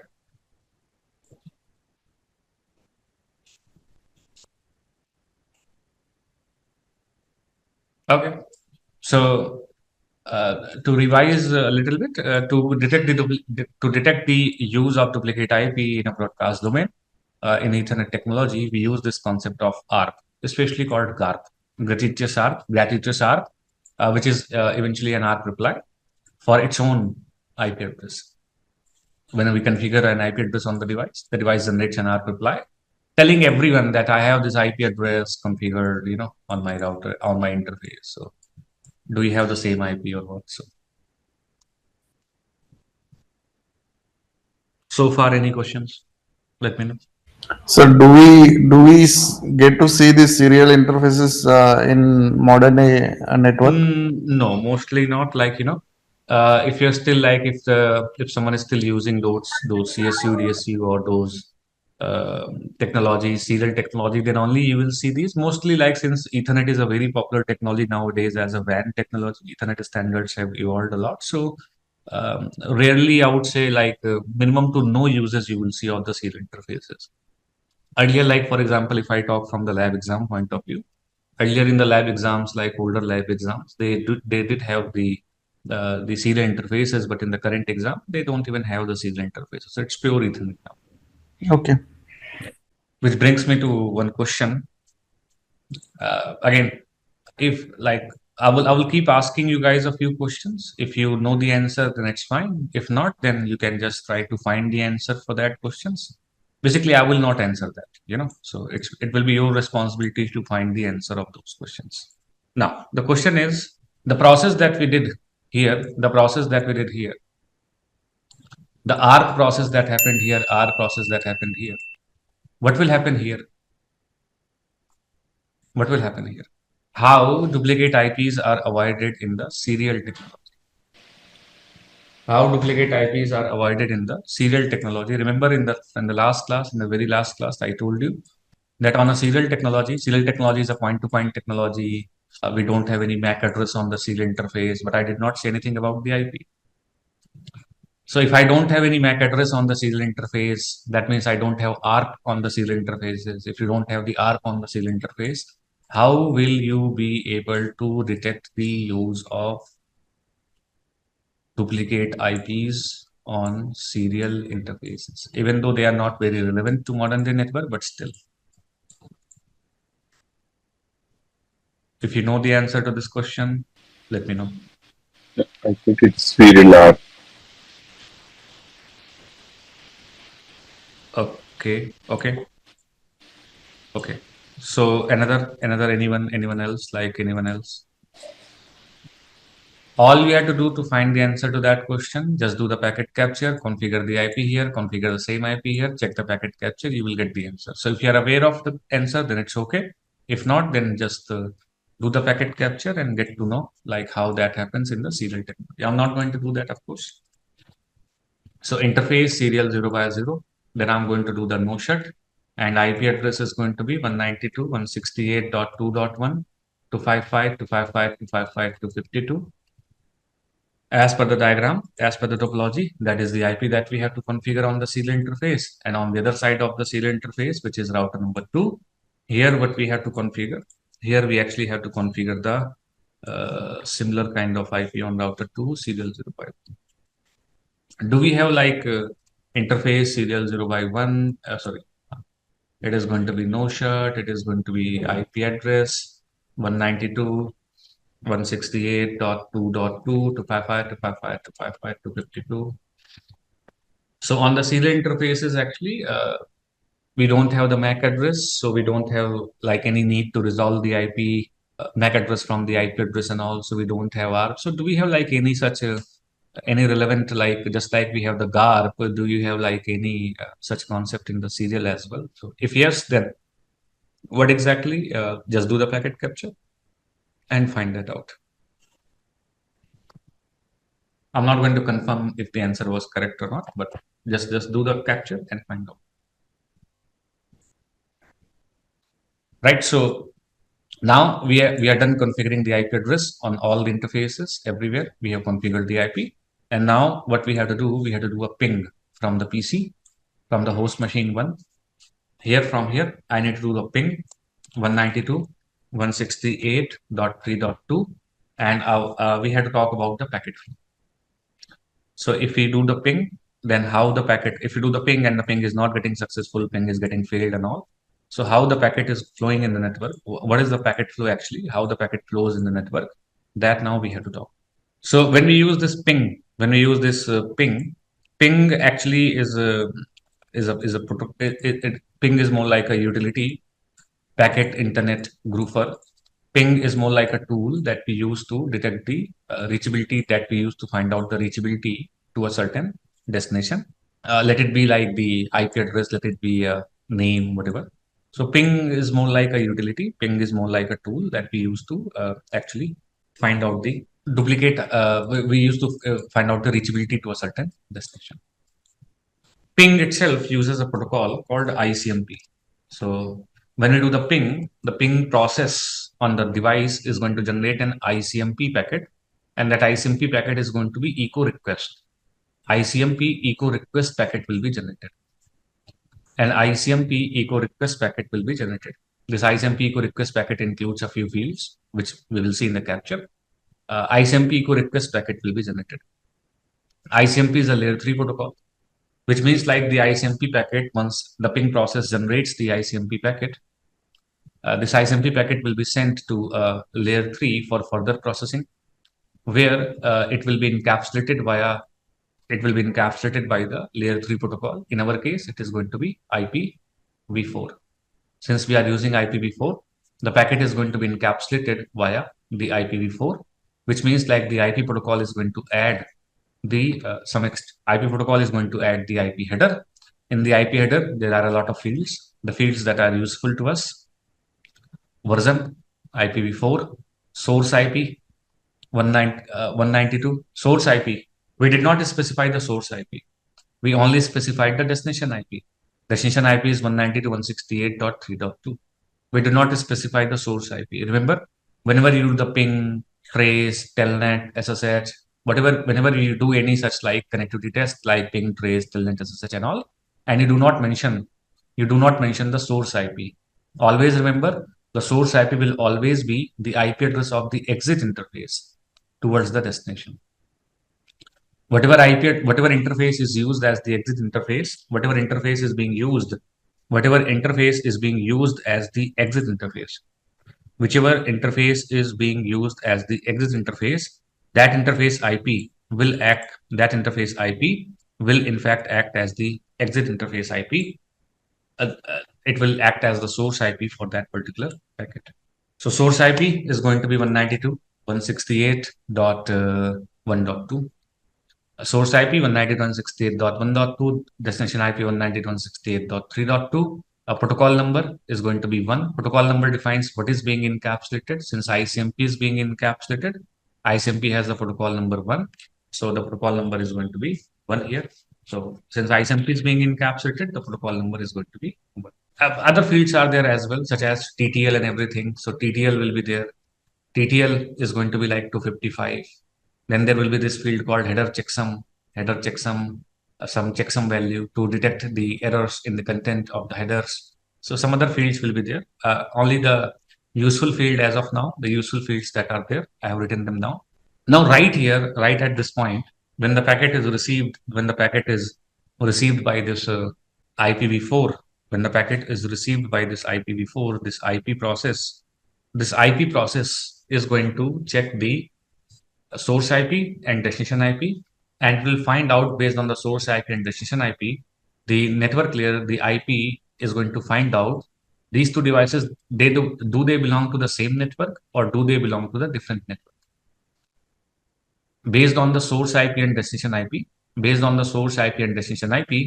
device will find out, the network layer will find out, layer 3 will find out, do these devices belong to the same network or do these devices belong to the different network?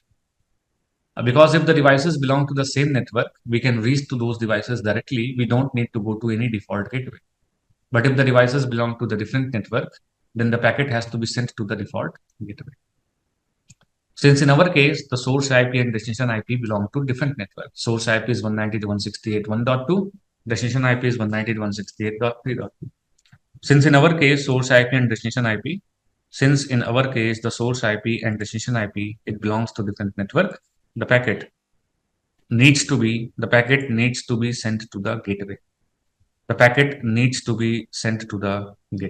So have we set the default gateway?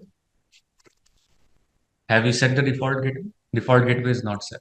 Since we did not set the default gateway, which means like the packet will be dropped right at the layer 3. Packet will not go any further. Packet will be dropped at layer 3. Packet will not go any further.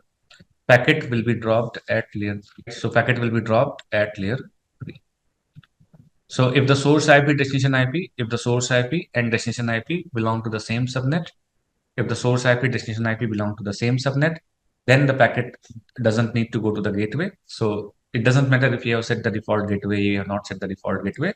But if the source IP and destination IP belongs to the different subnet, then in that case, the packet needs to go to the default gateway. So default gateway must be set.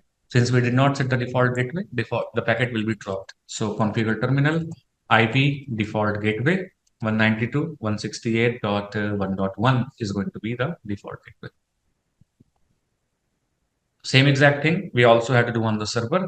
Configure terminal IP default gateway 192.168.3.1. We have to set as the default gateway. We have to set the default gateway as 192.168.3.1. We will set as the default gateway. Let's say that the default gateway is set. Let us assume that the default gateway IP, we have set the default gateway IP. If you have set the default gateway IP, it means that the next hop basically means next stop, I would say. It means that the next hop or the next stop of the packet is going to be set as the default gateway. Since the source IP and destination IP belongs to two different subnets, the source IP and destination IP belong to different subnets. In that case, the packet needs to go to the default gateway, and our default gateway is 192.168.3.1. Only when all the things are checked properly, only when all the things are okay, only when all the things are checked properly, then only the device will send the packet for further processing to the layer 2 data link layer. Here in our case, everything is okay. Everything was added at the network layer properly at the layer 3. Source IP, destination IP, protocol number, TTL, version, header checksum, all the things, basically everything that needs to be added was added properly without any problem. Everything was perfect. That's why the packet was encapsulated at the layer 3 properly, and then the packet was sent to the data link layer for further. Now, when the packet arrives at the data link layer, when the packet arrives at the layer 2 of the OSI model, TCP/IP model, here now it will be checked. When the packet arrives at the layer 2, now it will be checked who gets to encapsulate this data, what protocol gets to encapsulate the data. At the data link layer, we can have like multiple protocols. At the layer 3, we have IPv4, IPv6 typically. We used to have other protocols as well, such as IPX was there, AppleTalk was there. We had like different protocols earlier, but IPX, AppleTalk, these protocols are more like legacy. These are like obsolete, like we don't see these use cases of these IPX, AppleTalk. So the only protocol that we have at the layer 3 to perform the encapsulation is IP, and IP has two versions, IPv4 and IPv6. So at the network layer, the packet will be encapsulated via IPv4 or IPv6. When it comes to the data link layer, data link layer has multiple protocols based on what technology we are using. Based on what technology are we using? Are we using like the Ethernet technology? Are we using like the serial technology? Based on what technology we are using, different protocols gets to encapsulate the data. So if I go to the host machine, since we are using the Ethernet technology, show interface FA0 by 0, if you do, show interface FA0 by 0, you can see who gets to encapsulate the data. You can see if you do the show interface FA0 by 0, you can see ARPA. The protocol named ARPA, Advanced Research and Project Agency, the protocol named ARPA is responsible to perform the encapsulation on the Ethernet technology. ARPA is basically responsible to perform the encapsulation on the Ethernet encapsulation ARPA. If I check the same on the router 1, show interface serial 0 by 0. If I check the same on the serial, you will see a different protocol such as, for example, HDLC. High level data link control is the default encapsulation protocol on the serial technology. Let's not talk about the serial. So on the PC, in the real world also on the PC, you will have the Ethernet cable going from the PC to the next switch. So ARPA gets to encapsulate the packet. And what ARPA is going to do, ARPA is going to add the Ethernet header, and ARPA is going to add the Ethernet trailer. ARPA is going to add the Ethernet header, and ARPA is going to add the Ethernet trailer, data link layer header, data link layer trailer onto the data, and this will be known as the frame. This will be known as, in fact, the Ethernet frame. This will be known as the Ethernet frame because Ethernet is responsible to perform the encapsulation. Ethernet is doing the encapsulation in the IP packet. So IP packet is getting encapsulated by the Ethernet header, Ethernet trailer. Now, in the Ethernet trailer, we have this field called FCS. FCS stands for frame check sequence, which is a CRC, cyclic redundancy check. CRC, cyclic redundancy check. So FCS, the frame check sequence, the Ethernet trailer field is known as the frame check sequence. Ethernet trailer field. In the Ethernet trailer field, we have this thing called FCS. FCS stands for frame check sequence. It is basically used for error detection. So when the frame is transmitted, from like the sender to the receiver over the wire, how the receiver will guarantee that the frame that I have received is error free? There is no error in that particular frame. To make sure that there is no error in the frame, there is this FCS, frame check sequence. FCS is basically is the Ethernet trailer. It is calculated with the help of this algorithm, this thing called CRC, cyclic redundancy check. What CRC is going to do? This is your data. This is your data. In this data, CRC algorithm will run. CRC algorithm will do some, arithmetic algorithm, some calculations it will do, and will compute more like a hash. So the on the data, CRC, cyclic redundancy check algorithm will run, and the result will be a hash value. Result will be like a value. This value is more like the hash value, which will be sent alongside the data in the Ethernet trailer field. So data is there, and in the Ethernet trailer, you will have that CRC, you will have that cyclic redundancy check, you will have that that value calculated after executing CRC on the data. Now, when the receiver receives it, when the receiver receives the data, the receiver is also going to run the same arithmetic algorithm, same algo onto the data. It is going to compute the FCS of its own, and it will compare both the FCS values. If the FCS that it has calculated locally versus the FCS that is received in the frame, if those both FCS are equal, that means the data is okay. The data is not corrupted, data is not damaged, data is error free. And if those two values are not okay, if those two fields are different, that means the data is not okay. I will basically drop that particular frame. I will not accept that frame if the frame has the CRC errors. And the counter here will increase. The counter here, if you say show interface FA0 by 0, The counter here, the CRC counter here, it will increase.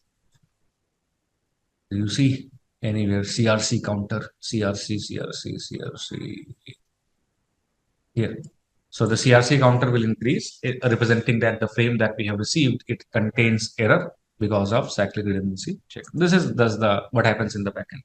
No need to worry about like how CRC computes the checksum, how CRC computes that FCS and all. No need to worry about. Hey, Surinder, a small Yes. query. This CRC will be on total packet, right? IP and ICMP both. Yes. Entire data payload on the payload. Entire payload of data So the link. payload will be like the packet for data link layer, and the packet includes the data and the IP header. So the important field that we have here is the Ethernet header field. In the Ethernet header field, what will happen? In the Ethernet header field, what will happen actually? In the Ethernet header field, the device will add parameters such as source MAC address, destination MAC address, and ether type. Ether type has the same significance as the protocol number. Ether type basically is used to tell what is being encapsulated. What exactly is being encapsulated? Are we encapsulating IPv4? Are we encapsulating IPv6? Are we encapsulating ARP? Different protocols can be encapsulated at the data link layer. So what exactly are we encapsulating? What exactly are we encapsulating? That will be there in the ether type. So 0x0800 is for IPv4. Since IPv4 is getting encapsulated, the ether type will always be 0x0800. If it is ARP, then 0x0806. If it is IPv6, then 0x86DD. Different protocols, when they get encapsulated at the data link layer, different ether type fields will be added respectively. So 0x08. Now, the source MAC address again is the MAC address of the exit interface, which is OK. The destination MAC address. Remember, destination MAC address is always the MAC address of the next hop. Always. Destination MAC address is always the MAC address of the next hop. Now, next hop could be your default gateway or next hop could be your destination. Does not matter. For example, if I have to go to like 192.168.1.2 to 192.168.1.3, if I need to go from 1.2 to 1.3, I can go there directly. I don't need to go to the default gateway. So the device will put its own MAC address as the source MAC address. The device will put this MAC address as the destination MAC address. But since in our case, the packet is going from 192.168.1.2 to 192.168.3.2, and to go from 1.2 to 3.2, the packet needs to go to the default gateway. So the device will add the MAC address of the default gateway here as the destination MAC address. Destination MAC address is always the MAC address of the next hop. Don't get confused with the keyword destination. Destination MAC address is always the MAC address of the next hop. Now the next hop could be default gateway or the next hop could be the destination itself. In our case, when the packet has to go from host 1 to server 1, packet can't go directly. Packet has to be sent to the default gateway.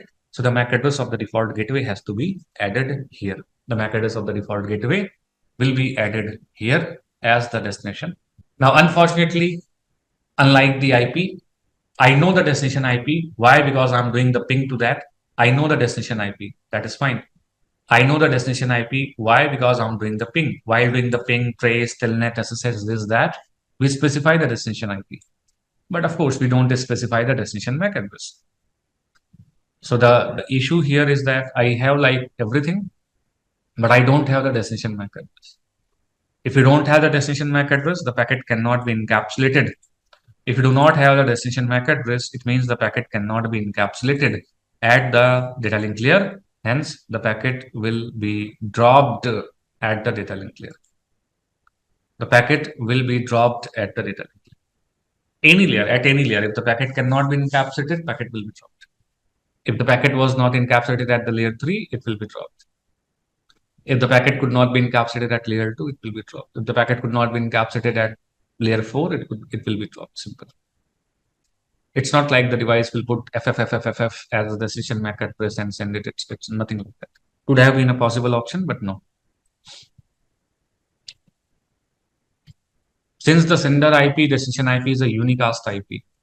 Since the sender IP address, destination IP address, source IP, destination IP, since source IP, destination IP is a unicast IP, you will notice that the source MAC address and destination MAC address will also be a unicast MAC address. It cannot happen like the destination IP is a unicast IP, and then you are doing the broadcast at the destination MAC address. So here now the host machine needs to know what is the MAC address of default gateway. To know the MAC address. I'm not clear. Usually it does broadcast, right? If No, it doesn't. No, it does not. in traditional, Anywhere. No, it will not do that. Never. Then how does it will not do the broadcast. How If does the it packet, learn this? Sorry? Then how does it learn? Yeah, we're talking about that. And also, is flooding and broadcasting both are same or it is different? Flooding and broadcasting are two different things. Flooding is basically like sending the frame out of multiple interfaces. When we send it like out of all the interfaces, it's called broadcasting. If you send it out of certain interfaces, it's called multicasting. So not exactly the same, I would say. Somehow here, now the device needs to learn. Somehow here, now the PC needs to learn the MAC address of the next hop, because that is what will be added as the destination MAC address. If it cannot add the destination MAC address, the packet will drop. Simple. Now PCs, when they, the PCs, they maintain this table called ARP table. The PCs like all the devices, basically not only PC, all the device where we have where we are using the Ethernet technology. All the devices, they basically maintain a table called an ARP table. In the ARP table, they actually maintain the information of the IP to MAC address. That you can check by the command. This you can check by the command show IP ARP. You can check it by the command show IP ARP on the interfaces. If you want, you can check it by command ARP -A on the Windows machines. If you want to check, you can check it by the command ARP -A on the Windows machine. So device, currently the host machine has an ARP entry for 192.168.1.2, and the MAC address is AA/BBC1000, which is eventually its own IP and MAC address. So in the ARP table, in the ARP cache, the device actually confirms, the device comes to know that it actually does not know how to go to that particular destination. It actually does not know how to go to that particular destination. It doesn't have the information about the MAC address for the particular next hop, 192.168.1.1. It does not know that. So what this device is going to do here, the device is going to, if it was a PC actually, the PC is going to buffer. This PC is going to buffer this packet. The PC is going to buffer this IPv4 ICMP encapsulated packet. It is going to buffer it, and it is going to place it into the, it is going to it will try to resolve the MAC address of that particular next hop. It will buffer it. It will buffer that particular packet, and it will try to get the, since it knows that the packet is going from the 1.2 to 3.2 to go to 3.2 from 1.2, the packet has to go to the default gateway. Default gateway is 192.168.1.1. I don't have the information in my ARP cache. So the device is going to buffer that packet. The device is going to buffer that packet, and the device is going to send a new ARP request. The device is going to send an ARP request to resolve. The device is going to send an ARP request to actually resolve the MAC address of the default gateway. So this packet will go into the buffer, and the device will now generate an ARP packet. The ARP packet, this packet is ARP request. This packet is ARP request. In that ARP request packet, sender IP is going to be its own IP. Sender MAC address is going to be its own MAC address. Target IP is going to be the IP address of default gateway, because this is this device MAC address you want to resolve. And the target MAC is going to be 000000000000. 0000 basically means unspecified. 0000 basically means unspecified. It means that I don't know. It means basically like I do not know what is the MAC address of that. So that's what I'm trying to resolve here. I'm trying to basically resolve the MAC address of that particular IP address. So the target MAC address is going to be all zero. All zero mostly means like unspecified. All zero basically means unspecified. All zero stands for unspecified. Now this ARP will be encapsulated by the data link layer header, trailer. Forget about the trailer. In the data link layer header, the source MAC address is going to be your own MAC address. That is fine. The destination MAC address is going to be like FFFF, broadcast MAC address, and the ether type field is going to be 0x0806, which is like the so the device will now send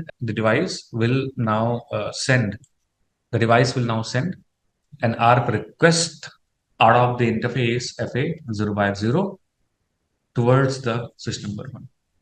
This ARP request will arrive on the switch number 1. It will be broadcasted.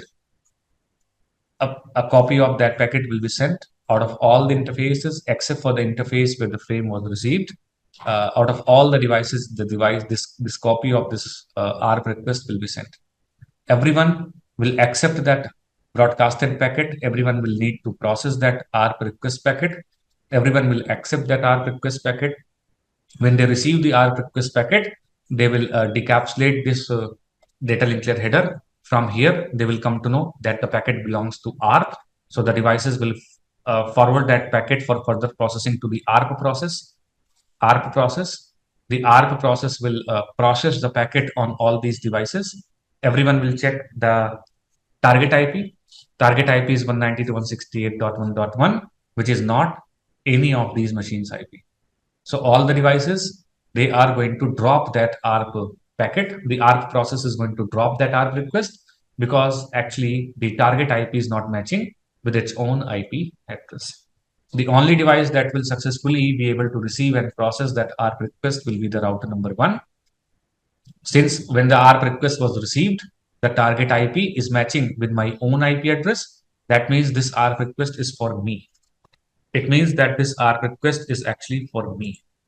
It means that the ARP request is actually for me. So I will, in fact, accept this ARP request. I will accept this ARP request and I'm going to process this ARP request. And since the ARP request is for me itself, I'm going to give the ARP reply as me. Device will give the ARP reply. The device is going to send an ARP reply. Device will send an ARP reply. Device will give an ARP reply. Why? Because the target IP was matching with its own IP address. Because the target IP was matching with its own IP address. Because the target IP was matching with its own IP address. That's how the device comes to know that the ARP request is for itself. The ARP request for the device itself, and that this device basically send the ARP reply. Now, when the ARP reply comes, actually, when the ARP reply comes, how the ARP reply will look like?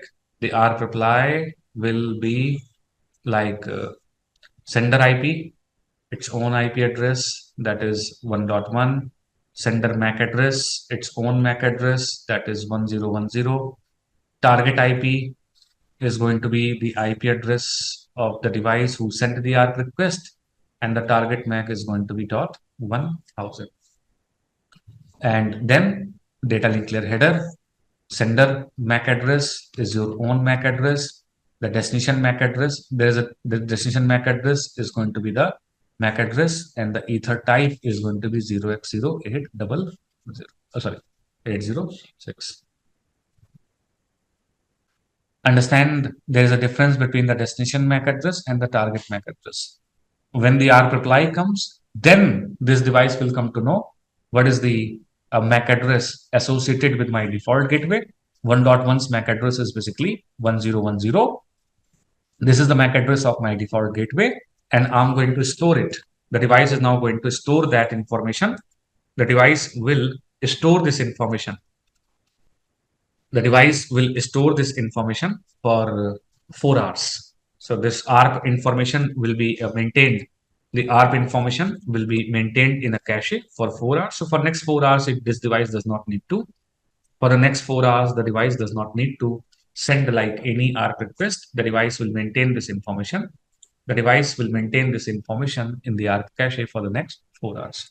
Once the device comes to know about the next hop MAC address, then it will take out that IP packet from the buffer, that ICMP IP, then the data link layer header, and here now the source MAC address is going to be your own MAC address, and now the destination MAC address is going to be the next hop MAC address, which is the MAC address of the default gateway, and ether type is going to be 0x0800 because IPv4 is what we are encapsulating.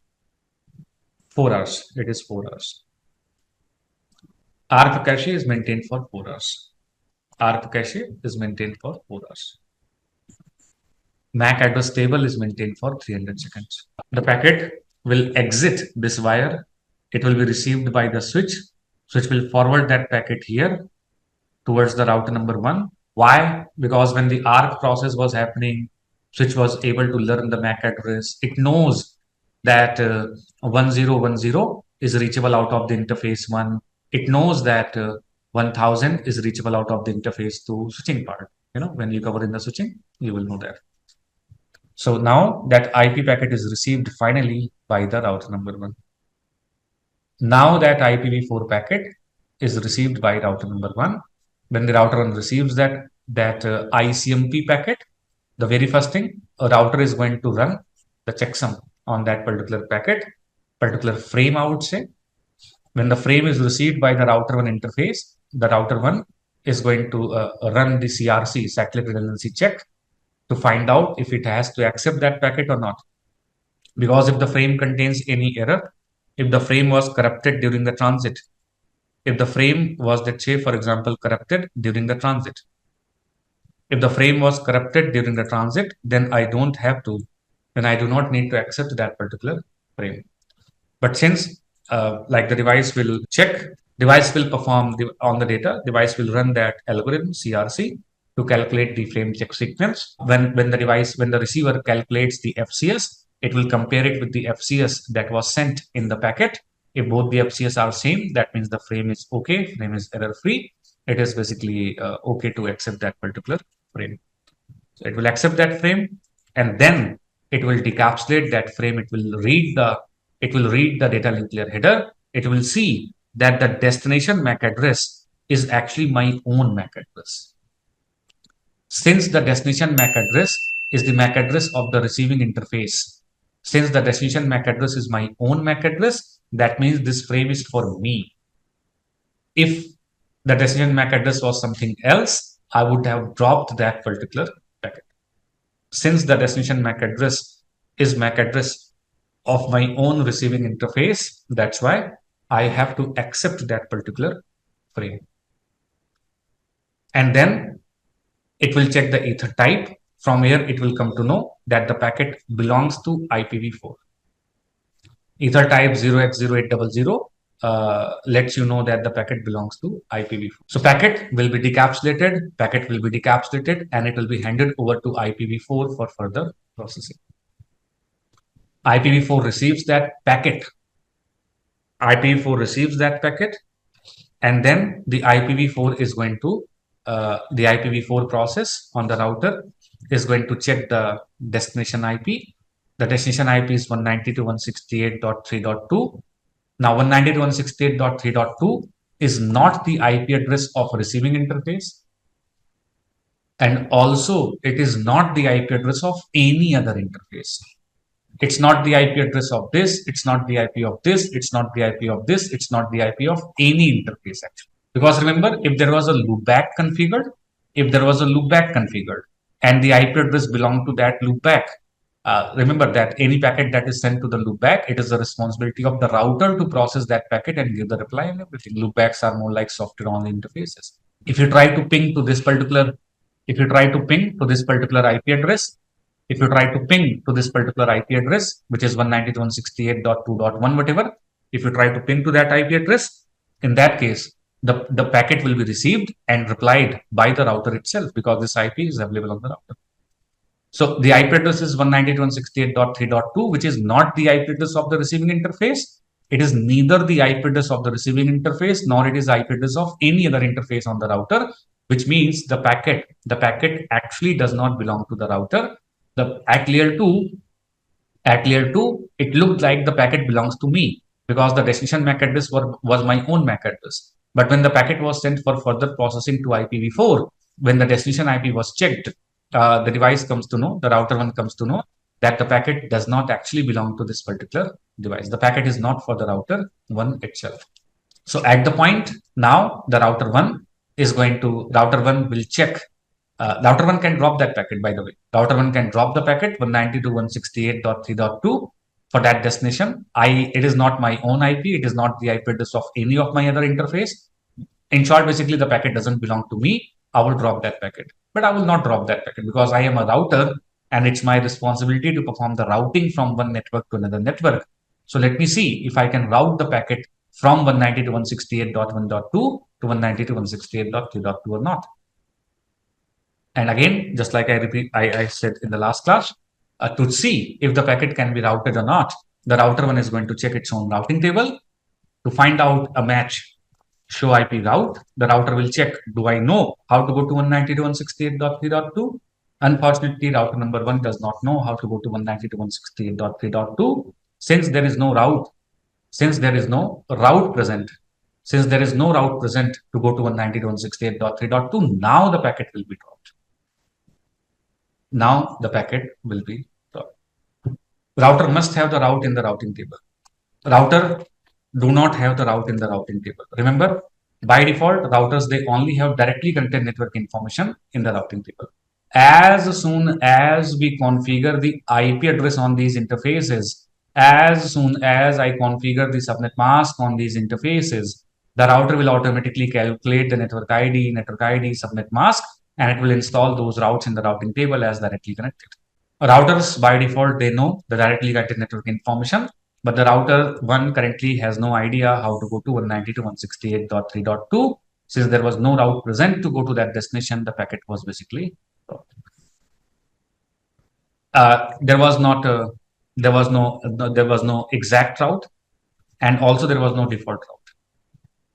Like, exact route was not found. In fact, the default route was also not there. In short, no route was present, not the exact one, not the default one. That's why the packet eventually will get dropped on the router number.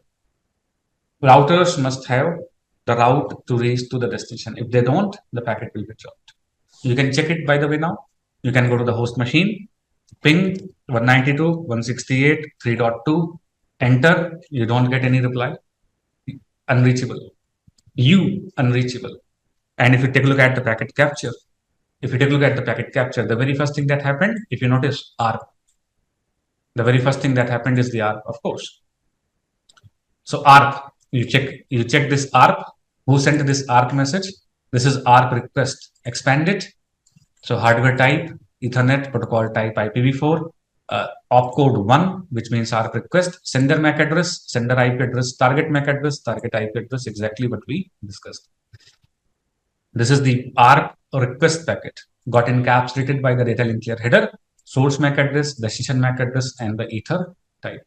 ARP request is broadcasted. So the destination MAC address is FFFF, but here if you notice the target MAC address is 00. So this is not same as this. There's a difference between the destination MAC address and the target MAC address. So be careful. ARP request was broadcasted, received by the router. Router gave the reply, ARP reply, that if you want to go to 192.168.1.1, to go to 192.168.1.1, here is the MAC address, 88BBC1010. And ARP reply is unicasted. The ARP reply is unicasted. ARP reply is sent as a unicast packet frame. So ARP request, ARP reply process completed. Once the ARP request, ARP reply completed, you can check in the show IP ARP. You can see the ARP entries there to 192.168.1.1. 1 minute has passed on router 1 also, show IP ARP. You will have that information of the ARP on both the devices. And then the ICMP packet will go. then the ICMP packet will go. This is the ICMP echo request packet sent from 1.2 to 3.2. This ICMP echo request packet. This ICMP echo request packet that I sent, ICMP echo request. Echo request has a type 8. ICMP echo request packet was sent. In the ICMP echo request packet, some dummy data was being sent. So this ICMP echo request packet, was sent to check the connectivity between like 1.2 to 3.2. ICMP echo request packet was sent. This ICMP echo request packet was encapsulated by the IPv4. Here is the information added in the IPv4 header version. Then we have TTL, then we have ICMP protocol number basically, then we have the header checksum, then we have the source IP, destination IP, all the fields that were relevant to our current topology, all those fields we discussed. And then in the data link layer header, you see the source MAC address is your own MAC address, and the destination MAC address is the MAC address of the default gateway. It's not the MAC address of the destination. Exactly what we covered. This ICMP echo request will be sent to the router. A router will receive it, but when the router checks the routing table, it will not be able to find the route to reach the destination. So router 1 is saying, I don't know how to go there. Router 1 has sent an ICMP reply, but that reply has type 3. Type 3 basically means destination unreachable. Code 1 means host unreachable. These are ICMP error codes. These are ICMP error codes, like ICMP error messages. These are like, the ICMP error. If you go to the Wikipedia and search ICMP, just search ICMP. This is how the ICMP packet looks like. Content, just some random data. Type, code, and checksum. This is the header that we have. This is the ICMP packet actually. So type, code, checksum, and content. Type, what type of packet it is. ICMP echo request, echo reply. Code means error code. If you scroll down, codes, click on the type. Type basically means like type means echo reply. If it is echo reply, it will be 0. If it is 1 and 2, that it is unassigned. If it is like 3 means destination unreachable. Code 3, type 3 means destination unreachable. And code 0 means network unreachable. 1 means host unreachable, protocol unreachable, port unreachable, this, that, These are all the like error codes that you might, the device might basically report. Right, redirect, echo request, in case of echo request, the code is going to be always 0 and all.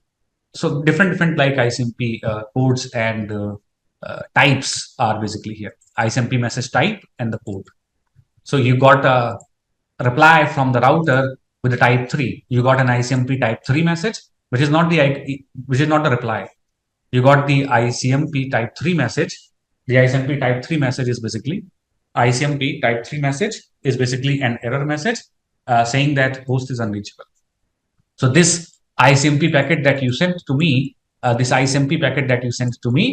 to go to 192.168.3.2, I don't know how to go there. From my point of view, the host is basically unreachable. So that's why you get those U messages. U stands for unreachable, unreachable, unreachable, unreachable. You send 5 packets, all the 5 packets were dropped by the router 1 because router 1 did not know how to go to that particular destination. So ARP, then ICMP. This is the process that will happen. This is the sequence that will be there in between the 2 devices. Now let's go on router 1 and configure the basic routing. Configure terminal. IP route 192.168.3.0 to 55 to 55 to 55.0. Serial 0 0. So I went on router 1 and I said, if you want to go to 192.168.3 network, if you receive any packet that is destined to 192.168.3 network, exit out of the interface, send that packet out of the interface serial 0 0. Basic static routing syntax. We'll discuss more in detail in static routing. So I went on router 1 and I gave the information to reach to 192.168.3. Similarly, I will go to the router 2 and on router 2 also, I will say IP route 192.168.1.0 to 55 to 55 to 55.0 and serial 0 1. So on router number 2, I have given a route to reach to 192.168.1 destination. That if you have to go to this destination, you have to exit out of the interface serial 0 1. basic routing, static routing I have configured. Now let's do the ping again. Now when the packet arrives on here, remember that the packet that you received, Ethernet header, then IPv4, IPv4, then the ICMP, and then the data link layer trailer. When you receive the packet when you receive that frame on this interface, you decapsulated it. Then you sent the frame for further processing to layer 3, IPv4, checked the destination IP. Now this time, router 1, if I need to go to 192.168.3.2, to go to 192.168.3.2, this time I have a route. To go to 192.168.3.2, in my routing table, I have an entry. To go to 192.168.3.2, I have an entry in my routing table. And as per the entry in my routing table, if I want to go to that destination, I have to exit out of the interface serial 0 by 0. So now the packet will be placed from FA 0 by 0 to serial 0 by 0. The packet will be placed from FA 0 by 0 to serial 0 by 0. When the packet is placed on serial 0 by 0, before it is sent to the next device, the packet has to be encapsulated again, because when you receive the packet, you removed the data link layer header trailer, and then you sent the packet towards the IPv4 for further processing. So when the packet is placed on the interface serial 0 by 0, a new data link layer header will be added, a new data link layer trailer will be added. And as we saw on the serial interface, the default encapsulation protocol responsible to perform the encapsulation is SDLC. So HDLC header will be added and HDLC trailer will be added, making it an HDLC frame. The good thing about the SDLC is that we don't require any MAC address. So since it is serial, point to point, packet, the packet will be encapsulated via the SDLC header and trailer, making it an SDLC frame. The packet will be passed to the physical media for further processing, and physical media will convert that frame into bits, bytes, whatever, and then it will send that frame bit by bit towards the next device. There's no need to add like source MAC address, destination MAC address, all that thing. Luckily, so there is no ARP process that need to happen here. There's no ARP process that need to happen here. Otherwise, the packet will drop again.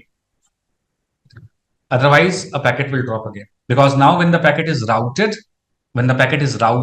from this interface to this interface, let's say it was also a fast Ethernet interface. When the packet is placed onto this interface, source MAC address will be this MAC address and the destination MAC address will be the MAC address of the next hop. You don't know that MAC address. So you will have to resolve that destination MAC address by sending the ARP request, ARP reply. But the packet that you have received, the IP packet that you have received, since it cannot be encapsulated, the packet will be dropped. So a packet will drop here basically if it was a Ethernet technology. If we are using the Ethernet technology, the packet will basically drop here. Luckily that this is a serial technology, so that thing will not happen. The packet will just be placed from FA 0 by 0 to serial 0 by 0, and bit by bit packet will arrive on the serial 0 by 0 interface. Serial 0 by 1 interface will receive that packet, decapsulate it. It will come to know that okay, it is an IPv4 packet. Just like we have the type field in Ethernet, ether type field, in the SDLC header also we have a field that lets the router know what is the upper layer protocol. Is it IPv4, IPv6, whatever. So looking at that data link layer header, the router number 2 will come to know that the packet has to be passed to IPv4 for further processing. When the packet is received by IPv4 for further processing, the router 2 will check the destination IP.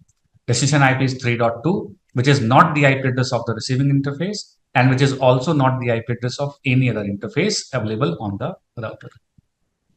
That means, again, the router can drop that packet, but it will not, since it is a router. It will check the routing table. Do I know how to go to that destination? Show IP route 192.168.3.2. Do I know how to go to that destination? Yes, of course. I know how to go to that destination. That 192.168.3.2 is connected out of the interface FA 0 by 0.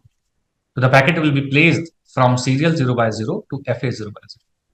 The packet will be placed from serial 0 by 0 to FA 0 by 0. So HDLC header trailer was removed. Packet was given to IPv4 for further processing. Destination IP was checked and determined the packet need to be placed on the FA 0 by 0. When the packet needs to be placed on FA 0 by 0, again encapsulation will happen. Again, encapsulation will happen. And when the packet has to be encapsulated, a new data link layer header, data link layer trailer will be added. In the trailer, we will have that FCS. In the header, we will again have the same field called source MAC address, destination MAC address, and ether type. Ether type will again be 0x0800 because IPv4 is getting encapsulated. Source MAC address is MAC address of your own interface. And the destination MAC address is going to be the MAC address of the next hop. So if I want to go to 192.168.3.2, what is my next hop? My next hop is the destination itself. If I need to go to 192.168.3.2, my IP is 192.168.3.1, and I need to go to 192.168.3.2. I don't need to go to any gateway. I can go there directly. So my next hop is in fact my destination. Destination is in fact my next hop. Destination is my next hop. So 3.2 MAC address will be added. 192.168.3.2 MAC address needs to be added. And unfortunately, again, you don't have the information on router number 2 in the ARP cache. You don't have the information on how to go to 192.168.3.2. Since you don't have that information, the packet will drop again. The IP packet that you received, it will be dropped here. And then the device will send an ARP request. It will get the ARP reply. Then it will maintain the information in the ARP cache for next 4 hours. So next packet that arrives will be encapsulated properly and sent towards the server. But the packet that I received earlier will 100% get dropped on router 2. To check it, debug IP packet detail, and I'm going to say debug ARP. So I went on router 2 and I sent like debug IP packet, and I said like debug ARP, so that all the IP and debug ARP packets I can see in the debugging. Do not use this command in the production environment.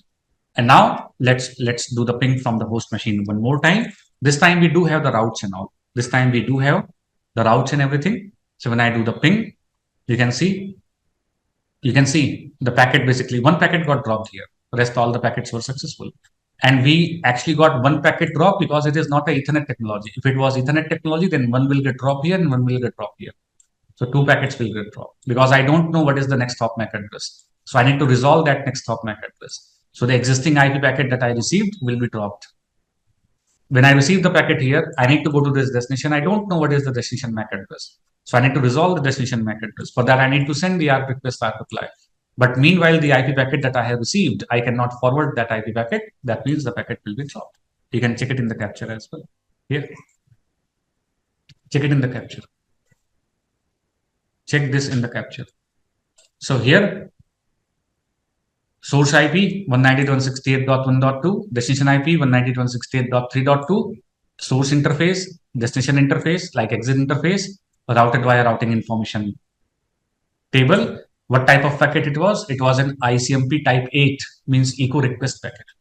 It was an echo request packet. You see, it was an echo request packet. And this packet could not be routed. Here, right here. Here. The packet could not be routed. This packet could not be routed. Why this packet could not be routed? Because of encapsulation field. Right here it says encapsulation field. The packet could not be encapsulated at layer 2. Why the packet could not be encapsulated at the layer 2? Because I did not know how to go to 192.168.3.2. I did not have the MAC address of 192.168.3.2. That's why the packet was dropped. The IP packet, the ICMP, the first ICMP packet that you received was in fact dropped. To go to 192.168.3.2, your gateway is 192.168.3.2. You both router and that server belongs to the same destination, same subnet. So to go to 192.168.3.2, your gateway, the next stop is 192.168.3.2. But since I did not know the MAC address of it, the packet was dropped. Then the router created an incomplete ARP, creating incomplete ARP entry for 3.2 and sent the ARP request. It sent the ARP request and ARP request sent to 3.1, it sent the ARP request, it got the ARP reply. Once it got the ARP reply, the next ICMP packet that you received was routed using that ARP information that you just gathered. that you just got. So next ISMP packet. So first packet got dropped because the encapsulation got failed at layer 2 on router number 2. And if this was also an Ethernet technology, then one time encapsulation will fail here, and the second time encapsulation will fail here. One encapsulation failure will happen here to resolve this next hop MAC address, and the second encapsulation failure will happen here to resolve this next hop MAC address. Once the next hop MAC addresses are resolved properly, then only you will notice the entire process will happen. Then, like, the subsequent ICMP packets. Since IP packets have no reliability, so this packet IP is unreliable. IP does not guarantee that I will deliver the packet. So if this packet was dropped, it's dropped. If an IP packet is dropped, it's dropped. There's no retransmission. There's nothing about the same. So here, rest of the 4 packets. That's why multiple ICMP packets are sent, because ICMP packets are encapsulated via IP, and IP has no reliability. IP is not reliable. IP does not take any guarantee that I will 100% deliver the packet. There's no such guarantee in IP. So if a packet is dropped, it's dropped. That's why the device sends multiple ICMP requests, so that, like, if a few ICMP requests get dropped, it's okay. At least, like, I get the confirmation from the other messages. So now the packet was sent all the way from the host machine to the server 1, and of course the reply will come back in the exact same way. But when the reply comes, this will become source, this will become destination. So source IP, destination IP, source MAC, destination MAC. You don't need to send the ARP request, ARP reply, because ARP request, ARP reply process happened earlier. So you already resolved the ARP with the help of the ARP request reply. You already resolved the MAC address and everything. So that is like when you give the ICMP reply, when you send the ICMP reply, you don't need to actually send the ARP request to reply again. That process happened already. And then FA0 by 0 to serial 0 by 1, serial 0 by 0 to FA0 by 0. Again, you don't need to send any ARP request, ARP reply, because ARP request, ARP reply process already happened earlier. So for next 4 hours, the entry is already there. So the way the packet was routed is the way the packet will be routed back to the host machine 1, and you will get the reply something like this. This is the whole routing process that you will notice. This is the entire routing process. Routing, basically, like, ICMP packet was getting routed from, like, host machine to server. The ICMP packet was getting forwarded, routed from host machine to the server. And this was the entire process these are all the things that will happen when we ping from PC1 to server 1. And you can also observe the HDLC messages. You can observe the HDLC messages. You can see the HDLC messages when the ICMP request was passed from the serial interface. You can see this device. You can see the ICMP, then IP, and you can see Cisco SDLC. SDLC basically is responsible to perform the encapsulation on the data. There's no MAC address information on the SDLC. Then we have remember that when the packet is crossing the network, TTL will be decremented by 1, header checksum will be recalculated. If anything changes in the header checksum will be recalculated. And since the packet crosses the router, then the TTL will be decremented. That's why header checksum will be recalculated. Right. So then again, when the packet is passed from this interface serial to this interface fast Ethernet, when the packet is passed from there, you will be able to see the ARP request, ARP reply, and all that thing. It will happen, and you can see the ARP requests getting passed. You can see the ARP requests getting passed. The TTL got decremented by 1, header checksum was recalculated and everything, and also the ARP reply will come back from the neighboring device. So ARP reply is also good. This is the entire process that happens when we do the ping, like from here to here. This is from the layer 3 point of view. This is from the layer perspective, layer 3 point of view. This is how things happen.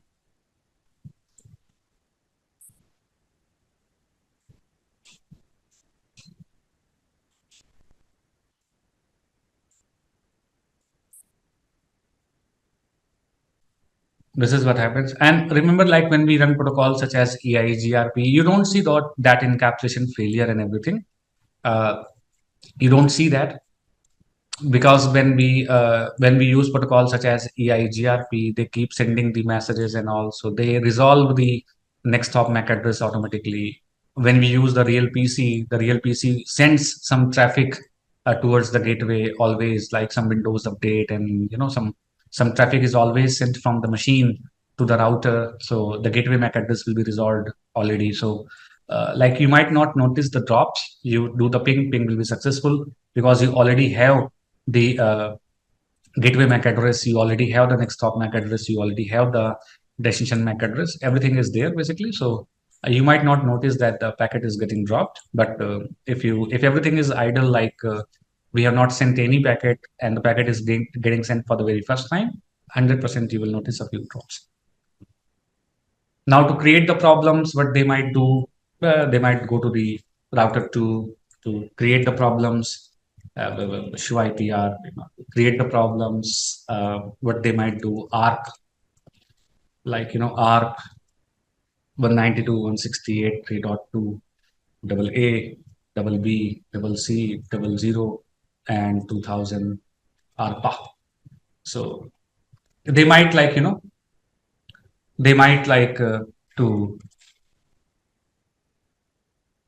create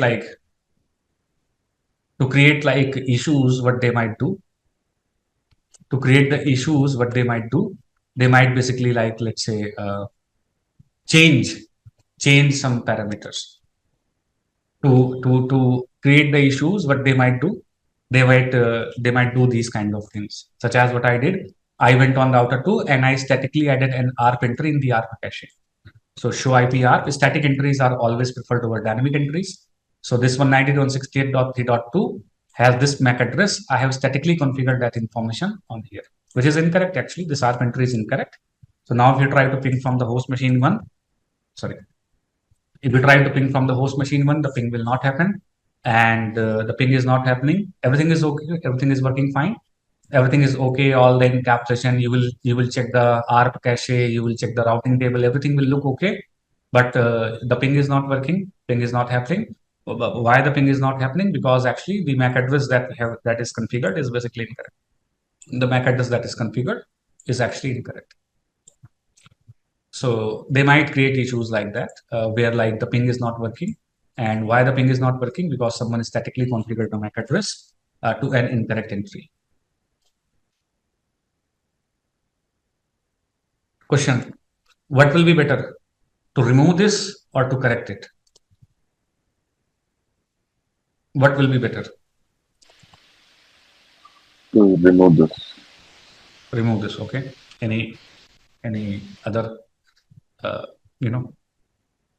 others, like any other option? Actually, I think to correct it, because your then one packet drop will not be there. That one packet first whatever dropped, that will not happen. Okay. So you are saying that correcting it will be okay, or maybe like the removing it will be okay. So which one is like much better, or which one is like the best practice, I would say, like to In industry, probably it is removing it, because if you change the system, then it will you need not to change the tarp entry. So it's always a good idea to remove it, but when it comes to T-shoot in the lab exams and all, you should be able to achieve, you should be able to complete the task with minimum number of changes. Minimum number of changes mean, like, if it is possible to correct the entry without removing the entire line, then you should correct it actually from the lab point of view. From the production point of view, you can remove it completely fine. But from the lab exam point of view, it will always be a good idea to correct it, not the remove it. So you can correct it, or you might try to remove it, whatever suits you. You can either correct it, you might remove it. So you can do that.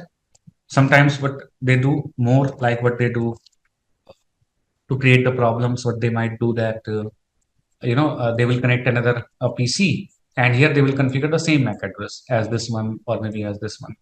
So the same MAC address is configured on multiple devices, that they might do. So of course, in that case also ping will not happen. So they might create different problems, like configure terminal interface. What is this? 0 by 0, MAC address AA, BB, 2020. That's what I have configured on router 2 actually. That is what I have configured on router 2.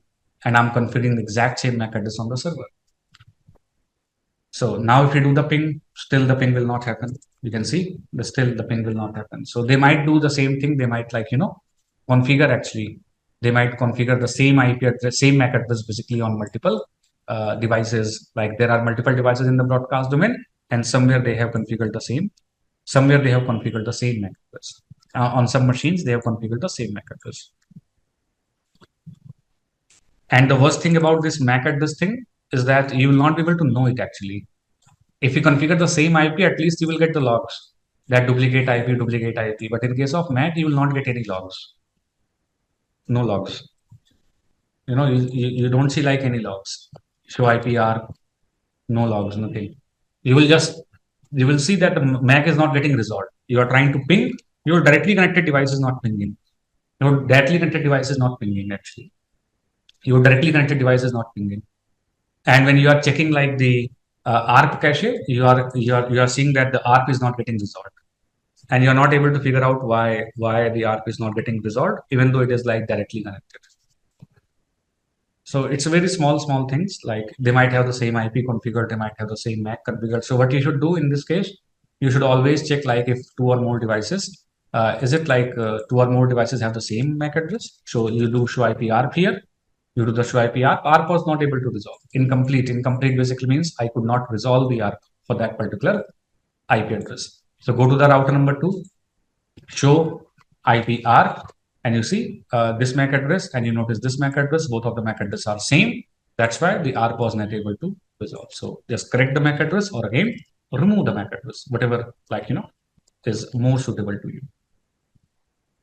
So these small issues like they might create in the lab, in the real production.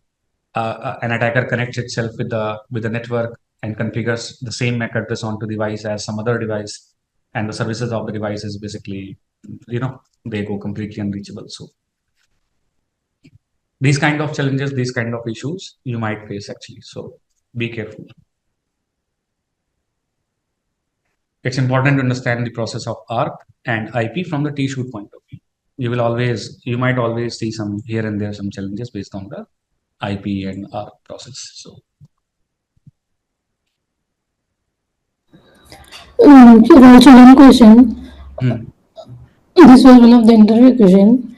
If from the PC, if there are two windows open and if we ping the same request, and how does the server knows to which window it port has number to? that will come. That will No, be it says discussed. port number. They were not Yeah. satisfied with that. Then they might expect something. What interviewer what they expect, like it's up to them.